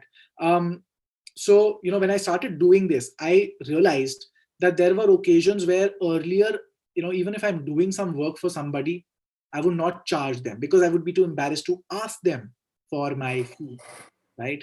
But when I started doing this, when I started keeping a scoreboard, I would say, all right, you know what, I've done this much work for this particular client or this particular friend or family member. Why don't I raise an invoice? Because I have to play my game. I have to, I have to win my game. Yeah, and even if I have to use a cheat code, which is, if I've done work, let me ask for some money. And it happened, right? And another aspect to that is that even with past clients, or if I did say good work for a client and I did it for very cheap, if I did it for say maybe 20,000-30,000, I spent several hours, and now that client refers me to another person, and that person has the same expectation that Amish Agarwal will do similar amount of work for me for 20,000-30,000 as well. I kind of learned how to negotiate better fees for myself, right? Someone asked, and a lot of people over here, I was watching the webinar as well, a lot of people said, people will charge less money, or why will someone pay me decent money? And let me tell you this I've been doing for quite a while. And whenever someone says, I can't afford this much, I want it less, especially when you have already, now this is where, you ask, okay, where do you get your clients from? I would say approximately 50% of my clients come just directly from the internet. I have a YouTube channel. I'm active on Instagram. I'm active on LinkedIn. And so around 50% of all my clients right now do not know me at all. They just saw a video of mine and they contacted me. I did a little bit of consulting back and forth with them. And then they said, please do my work. I'm engaging you for the entire matter. The rest of the 50%, I would say around, say 5 or 10% perhaps would be referred by, the affluent family members, right? Or the well-connected family members. But approximately 30 to 40% of even the rest of the non-internet clients are the ones who are either coming back, for repeat business, or they are clients for whom I've already done work and now who are, sending other people my way, their friends and family members my way. And of course, a lot of people will say, all right, so Amish Agarwal, at least that 40% we can't do because we don't have, so many past clients that they would refer so many clients to us. Because again, if you want an excuse, you can manufacture several of them. But let me tell you this, I never really thought about it, but there are several people from my high school, from my law school, from even, people who I used to play sports with, people who I would go to the gym with, people I would meet in random parties, all of those people who would never ever contact me, who would never contact me for any work because they see a young face and they do not believe that. They don't even know that you're a lawyer for that matter. Even if they know he's a lawyer, but they're not thinking that, oh, he can help you with this matter, right? No, I would tell everybody, Ramanuj. I would shamelessly tell everybody I'm a lawyer. And I tell them I'm a lawyer, I'm a litigation lawyer, I go to courts, I do amazing things. And I tell them all of this. No, I'll tell you another story. Another very successful young lawyer. She never worked with any senior, started her practice right out of college. And very interesting, I had recommended to her to write some blog posts. She wrote, published, posted it on her Facebook, and then she called me saying that, Ramanuj, my next door neighbor just came over and said, yes, she didn't know that I'm a cyber lawyer. She knows I'm a lawyer, but now she has referred me a case. Yes, precisely. This is what is happening with me as well. Now, because I have been posting on the internet about matrimonial laws, majority of the people in my own family, my friend circle, my acquaintances, all of them say, all right, we know that if we want to get our company incorporated, we cannot go to Amish Agarwal. We have never seen him post anything about incorporating a company. Banking and finance regulations, we have no idea. Okay. But if there is a criminal case, if there is some complex matrimonial issue, if there is a husband who is about to go, who will be liable to pay 1 lakh rupees a month as maintenance to his wife, and then somebody, sees that situation and he knows me, or that person has a friend who knows me or a family member who knows me. This I call activating your network. You have activated your network. Suddenly they look at you as this, lawyer who can help them in these kind of matters, and the word has been passed on. Yes. But you are the one at the source of it, right? When you started making these videos, and it's not like you are telling people, give me matter. You're not soliciting, right? A lot of people will get hyper. Oh, are you soliciting? No. You go on his YouTube channel, look at the videos he's making. It's a great channel. If you're a lawyer, you should see it. But it's fantastic content about these issues, that, okay, how do you deal with a divorce? How do you deal with this? How do you deal with that? And that is like spreading through his own network. And all of you, by the way, have a network.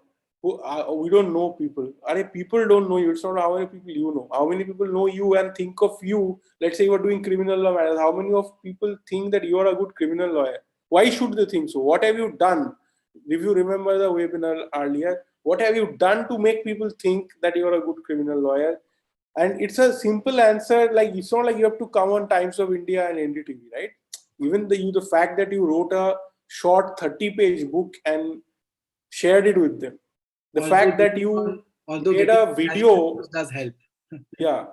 You made a video and passed it, and you are putting it up on your LinkedIn, Facebook, and they're seeing it, makes them realize that, okay, you are damn serious about this, right? It's such a amazing, such a simple thing, but so people don't just get it, right? And by the way, you must have seen so many lawyers these days posting so much content on LinkedIn, Twitter, Facebook, everywhere, right? Why do you think they're doing it? They're dumb. You see even law firms are posting so much, right? You see law firms have their own blogs. You see Nishit Associate, they have such a big law firm, have their YouTube channel. They have NDA TV on their website. Why are they spending so much time creating all this content? Look at JSA, look at every CAM has 3-4 blogs, I think. One a competition law blog, one private practice blog, and so many different corporate governance blog. Why are they doing this? These things work. Look at every foreign law firm. They have Instagram channels, right? So it's not that, it's very simple. You can generate value, and you have a proven track record of this. I've been talking about this. My voice is broken talking about this thing over the last 5 days. You can generate value. You have a track record of generating value. You are showcasing and signaling, and getting in front of people. They can see that you are somebody who's talking about this, generating value. So Amish is generating value on those videos, and people are getting value out of that when they're watching that video, reading that book, and then they want more of it. That's why they go to him. And it takes this, it's so fast, it changes overnight, just if you start doing this, right? Another couple of, maybe like a couple of other things that I would like to add. Sometimes, of course, it's luck, but there are active steps you can take, and if you kind of just go in a particular direction, these are things which kind of help out, right? So I and you, Ramanuj, are a great part of my, if I could call it a success story. No, definitely. So we are very proud of it to have you as a student. Yeah, but even more than that, you might not, you don't even know. And as a friend, of course, yeah. But you don't know the ways that you have kind of impacted. So let me just give you another example, which I've never told you this. So if you remember, approximately 2 years ago, we have a mutual friend who introduced Sarabjit Singh to us, right? Yes. So Sarabjit, he told Sarabjit to go online with you on a webinar. He told me to take up Sarabjit's case for free, because he said, yeah, dekho, this Sardarji is very innocent. He's a very good guy. Please, take up his case for free. And I said, okay, you said, like, let's, you said he's a good guy and you want me to do his case because he doesn't have any, like, just go and, like, I'll do it. And then I remember I called the guy for a webinar, and I called you also. The guy didn't show up. You and I talked about it, about media trial for 1 hour, and then you're like, okay, anyway, the guy didn't come, and the guy didn't show up. But I did end up helping him at a subsequent stage. And you see, I think, again, saying, I think another lesson which could be maybe culled out is saying yes even when you are uncomfortable doing it. For example, That is a track record. That we keep talking about building a track record. By that I said, even if for free you do it, and that's exactly like it's so in such an important case, and he did that for free, and it built track record, right? Proof of concept. If I think about it, Ramanuj, I had barely done maybe 2 or 3 or 4 cases of say maybe dowry harassment and sexual harassment before the webinar with 𝗂𝗲𝗍𝗍, right? I didn't know anything. I hardly knew anything about it. I could not call myself an expert by any means. But I still went on and did it because every time LawSikho says, "Come, let's do something," I say, "All right, let's do it." We'll think about the content later. We'll work on the content later. And and again, so like a lot of webinars, I've recently talked on another LawSikho webinar. I keep telling people, everyone asks me, how do I get more clients? I say, make videos. And let me tell you, nobody makes, right? You say it and nobody. And of course. And by the way, do you remember how many years I've been telling you to make videos? You told me actually started making 4 years ago, Amish, make videos. And it took me 3 years. 3 years of constant barrage by you as well as 𝗂𝗍𝗿. So I think, there's a gestation period for everyone to kind of hopefully the people who are here today, we keep barraging them, and someday they'll also. Hopefully you and I both, we can kind of barrage them and another aspect. So I mean, another there are a lot of law students who are referring me cases nowadays as well, right? There are people from all over the country who are referring me cases because they see me talking actively about stuff. So another aspect perhaps would be caring about certain causes. If you care about a certain cause and you stand behind a cause, it's always amazing. And that's another thing that you've taught me, right? You've told me that where I have said on multiple occasions that I don't really want to get political, I don't really want to get behind certain things. You have encouraged me to take stands and to kind of take it further whenever I believe in the stand. And I think that has helped me as well. I took a stand when it came to false cases. I said, all right, let me kind of talk more about it. Let me try to help out more people to the best of my ability. And that has rewarded me financially too. And at the cost of angering a lot of people, of course. Absolutely. I mean, if you don't have a couple of haters, if you don't have a couple of people, telling you you're a bad person online, and then you're doing something wrong, right?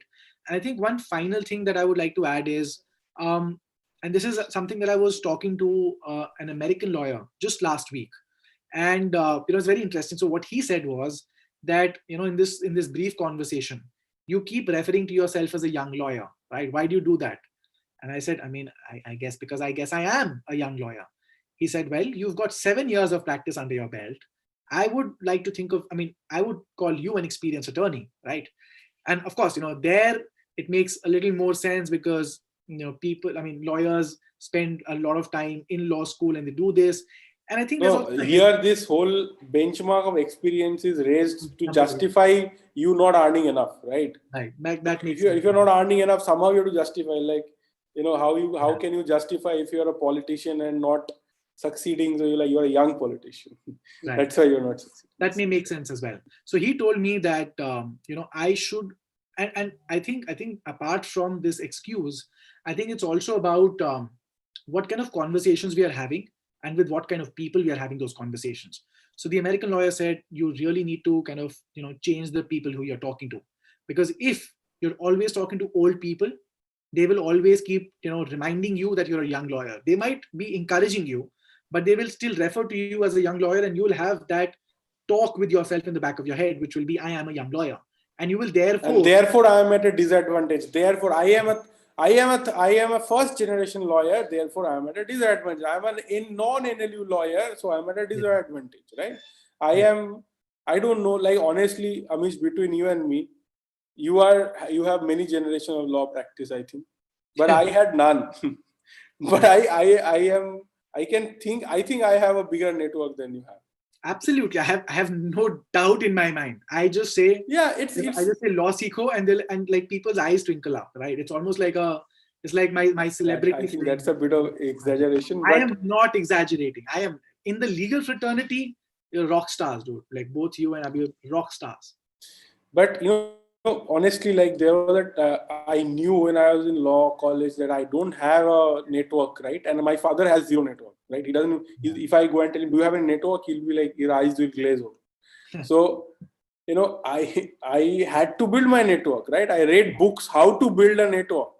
right? And I went and implemented and I built and I gave value to people and I created people who trust me and then who are ready to invest in me, right? So it's as simple as that. And that was possible because of changing that conversation, right? So it's very, very important. I think every point you have made is so amazing.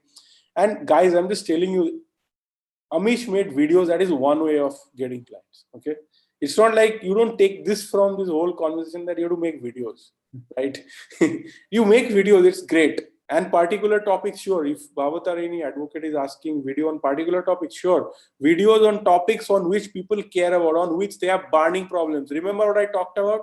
Where there is an unresolved problem people have, talk about that, right? But the point is, it's not just video. You can make a blog and it's not even internet. You can go to your local RWA and give a lecture. Like, one of the best story I had, Trust Legal, one of the amazing law firms, similar story.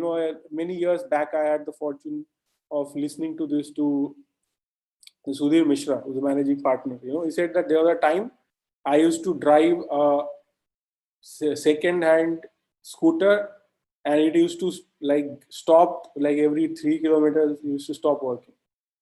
And that time, I mean, he got this thing that, there is somebody in the forest office asked for some advice on some import export of animal parts, something like that. Okay. And he went and did something and helped those officers and was able to help the officers for the prosecution. Okay, on that matter. Then many people wanted his advice. So he went around the whole country talking to forest officers, forest departments everywhere, training them on how to do an efficient prosecution of such matters, of forest, wildlife matters. And that was the kickoff of his, and there was no internet. Basically, what value? You are able to generate value for somebody, in this case, forest officials. Okay. Yeah. You created a proven track record by helping a few people, and then you are going around and then being in front of them, going around. Very soon, they were able to build India's only and topmost corporate environmental law practice. I don't think anybody else had. Many people tried to build this. They were doing the best job.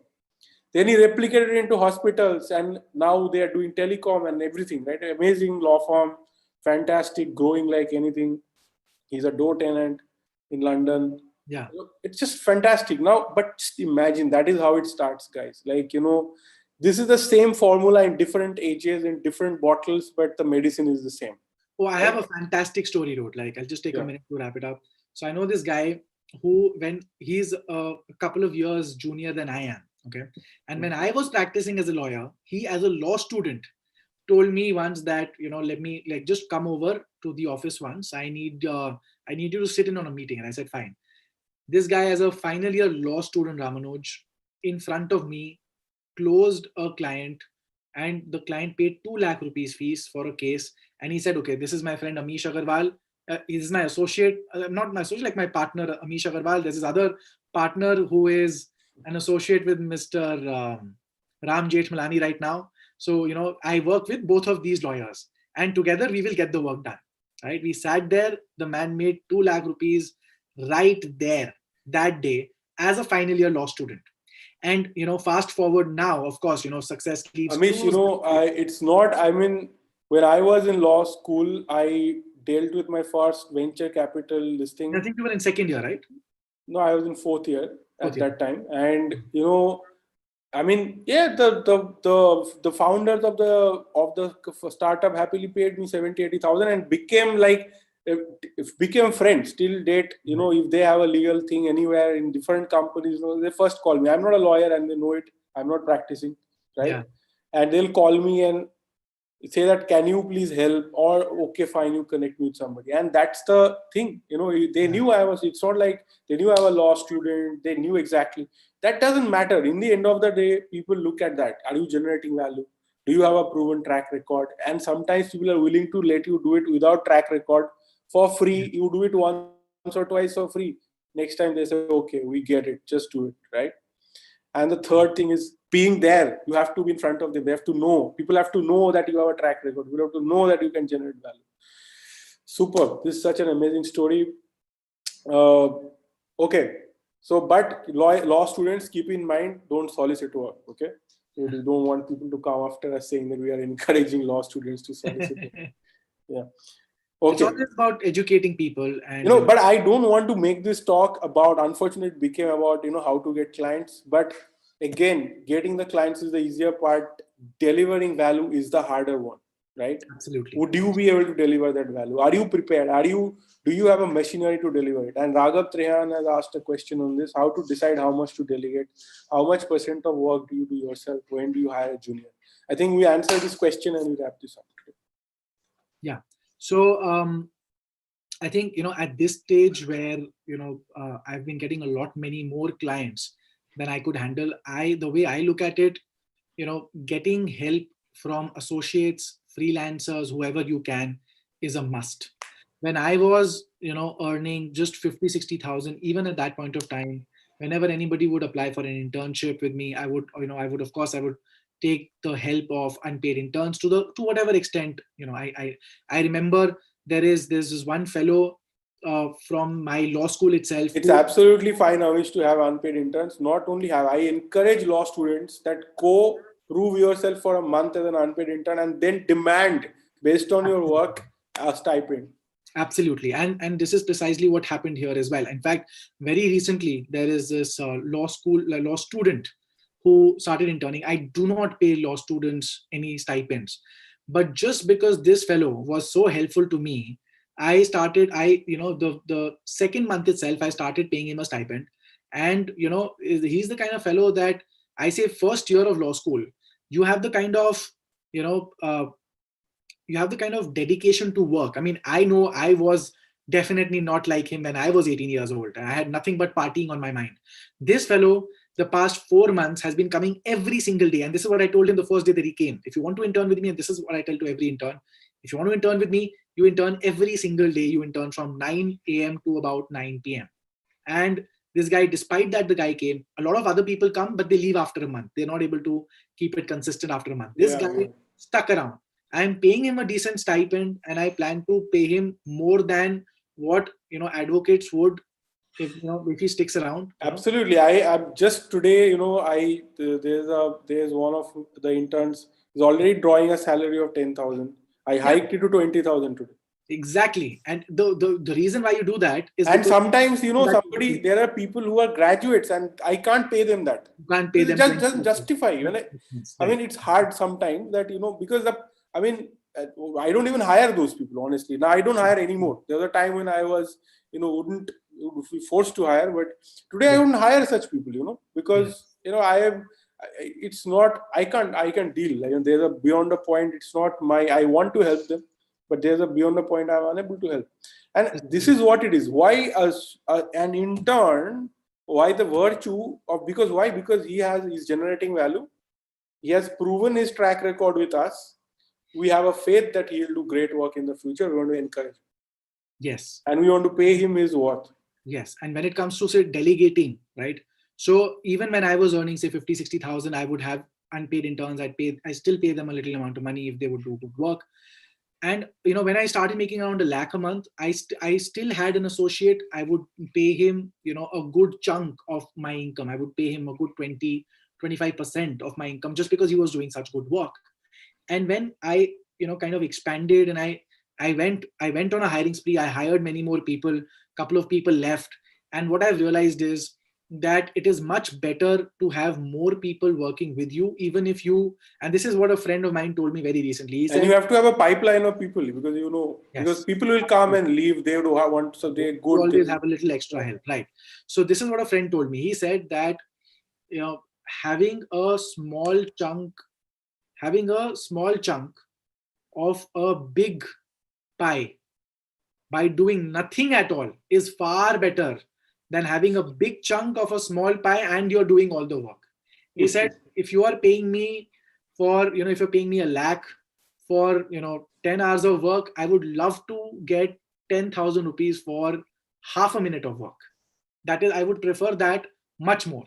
And this is I wouldn't say that this is my philosophy, but I'm forced to in a situation be like this, right? Now, if I have clients coming in, The moment I connect them, like the moment I get them, I connect them with my associates who are quite capable. They do a bulk of the work that, and of course the strategy is mine. If they would not be able to execute, if they would not have any strategy, that's, of course, that is what that is why they are associates right now. So the strategy is mine, and before anything is filed, every single word goes in front of my eyes. Correct. So But that is why how are you doing quality, ensuring quality? That's how a law firm is run, right? Because yes, you have transitioned from a one-man army to a organization. And by the way, any smart client will appreciate the fact that you have that backup. yes, Because absolutely. if I am your client and you have nobody, you're the one-man army, I'll be very worried about giving you work, because I know that you have no backup. How will you handle it? Tomorrow you have another client, there'll be a clash. How will Yeah. you handle it? And another aspect to it is, which I realize right now, is that when you have a team, when you have more people than yourself to think about, right? I am a bachelor, and I have a lot of times my family members have said, the reason why we want you to get married is so that you can learn responsibility, right? And I feel that it's a very similar situation, that because I have a team, it's almost like my family, Enough responsibility. and I have to provide for them, and therefore it's a responsibility. And now because of that, I have to think, okay, now there is this X amount of money that I have to earn no matter what, because their salaries need to come from my pocket as well. And I think it's a wonderful thing. I think the accountability, because I know, as an advocate, as an And not independent. only that, you have to give them a path to grow. Tomorrow Yes, there should absolutely. be hikes in their salaries. Absolutely. I have to give them money. I have to prepare for their hikes, and I have to give them work as well. I have to give them work to keep them busy. Otherwise they'll leave. Right. And I don't know if a lot of people might not resonate with me, but this is something that I went through. When I went independent, Ramanuj, I still, 50,000 a month, 70,000 a month is nothing, because, you get one bail matter and that's enough. Like, that's, you're done for the month. And then you have 1 or 2 or 3 hearings in a month, and it Yeah. gets very, very difficult. It gets very difficult to kind of sustain yourself. And then you can get into all sorts of, I would remember, I remember just kind of roaming around here and there, going on a weekday in the middle of the day, I'd go watch a movie, right? And those are good fond memories as well. But if you want to have that kind of, system in place, having a team, maybe if you don't have enough money right now, then reporting to somebody else. That's what I did as well. And when you have a little bit of money, or even if you don't have a lot of money but you're doing good work, and there would be people who'd be interested in working with you, right? A lot of my interns, I get so many internship requests every single day, because of the videos. So if you put out any content, there'll be a lot of people who want to connect with you, who want to collaborate with you. And just because of that, having that system in place, again, really helps you be accountable. Now I do not have any slack off days. Even if I do, like, I don't have slack off days now. I have slack off, chunks of a day. So at max, what I can do is I can tell my associates, all right, I had a bad day, so I need to sleep it off for, like, say, 4 hours, so don't disturb me for those 4 hours. And that's all the liberty I get. And I'm glad that as a professional I'm growing. And again, I'm not aiming right now for 1 or 2 or 3 or 4 lakhs. I'm aiming at the 10 lakhs. And that's how I kind of will be able to get there When slowly. you earn 10 lakhs, Amish, you will be earning 1.2 crores in a year. Okay. Yeah. Let's say 1 crore per year. Yeah. And I have a workshop coming up on how to build a 1 crore and what is inside. Imagine, even if you don't want to build it right now, it's hardly. You want to look under the hoods of what it looks like to run a 1 crore a year practice. Okay. So I have a webinar coming up. I have shared the link with you guys here. Fantastic. Did I'll I join share as the well. I'll watch as well.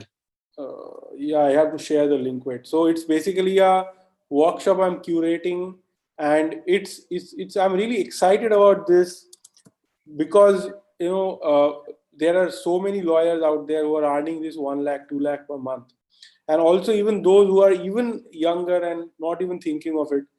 You need to set your site where that is a 10 lakh per month, and that 1 point, and you are not going to do it alone, by the way. You're going to have partners, maybe you'll have really amazing employees who are going to help you to get there.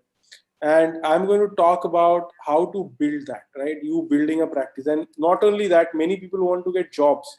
How to help people like Amish who are trying to develop their practice from 2 lakhs per month, 3 lakhs per month, 4 lakhs per month to 10 lakhs per month, right? And how can you help them? How can you be a part of their journey? How can you be a part of that growth, right? So if you understand what the practice looks like and how to build that practice and how to contribute to that practice, then you'll be able to make this difference. So I have shared this link. You can see lawsikho.com/corporate law workshop, right? The link is here, guys. I request you to go and register there. It's free of cost, 3-hour workshop that I'll be delivering. So, if you have got a sense of the kind of value you get in my workshops, definitely be there. And I promise you it will be fantastic. It will be amazing. I'm sure you have never seen anything like this before. I'm signing up myself, dude. Absolutely. You will not regret. All right. Thank you, everyone. And thank you, Amish, for making time. Thank you, all of you. By the way, why don't you share your Twitter link or your LinkedIn link with everyone on the chat? I'm going to share mine as well. So, guys, let's stay in touch. Anybody who has been here, if you're not already following me on Twitter, here is my link. Definitely follow me on Twitter. You want to share yours? Yeah, I'll do that as well. I'm just taking a moment. You can open it and share. No problem. Yeah. Take your time. Okay, guys. So, what would you say? What are you taking away from today's session? Before we go, of course, it's time you give me my dues, and Amish also. That's our feedback, right? If you don't give us anything, you must give us feedback. So, tell us, how was it? Did you learn something? Is there something you're going to implement? Pranav has asked a question. I'll tell you, Pranav, you must intern for 3 to 5 hours after your curriculum. Your curriculum won't help you. Those 3 to 5 hours of internship that you'll do would change your life. What do you think, Amish? Yeah. I didn't hear the question. I'm so sorry. I was focusing on putting all my details out. So there's somebody who has a very rigorous course curriculum is asking, should I still do 3 to 5 hours of internship after my classes? I think, so I've had this law student that is currently interning. Many other people ask me this question. I have my exams, I have my, I have like these classes, I have my internals. Frankly, I mean, if you ask me, I don't know, maybe your law school is very, very tough. Maybe it's very, very difficult to pass. But I think, at least when I was in law school, I had plenty of time to do everything under the sun. And more important than that, I had the energy to do everything under the sun, right? As a young person, if you're in law school right now, if you think about it, you're in your early 20s, perhaps not even 20 right now, you have boundless energy. Talk to a person like me, who at the age of 30, wants to juggle around with things. And let me tell you, it's just about, one, prioritizing things, compressing things, understanding, where you are wasting time, and then move out those things. We have interns right now who are, while they are interning, they are attending their college lectures as well, right? A couple of occasions, I have sat in those college lectures because I said, all right, I also want to still keep learning, right? And I think at the end of the day, it boils down to this simple thing. Do you have fun when you're doing this thing, right? If you're having fun at your internship, you will find out the time. If you're having fun, attending the lectures, you will find time when you're interning as well to attend the lectures.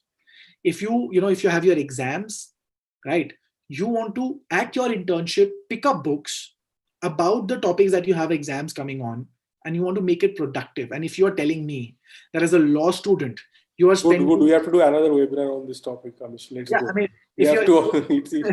of course, man. I mean, so if you're telling me that, you wake up at, say, 7, and this is what my father used to do. And my father would say, how did you spend your day, right? Even as a high school student, I was like, I got up at 7. All right, what did you do after 7 o'clock, right? Like, 7 to 7:30, what did you do? And when someone in a position of power puts that kind of pressure on you, you realize that you have so much more potential on you. And it's not that I was a great student, I was a horrible student, throughout, like even through law school, I was a horrible student.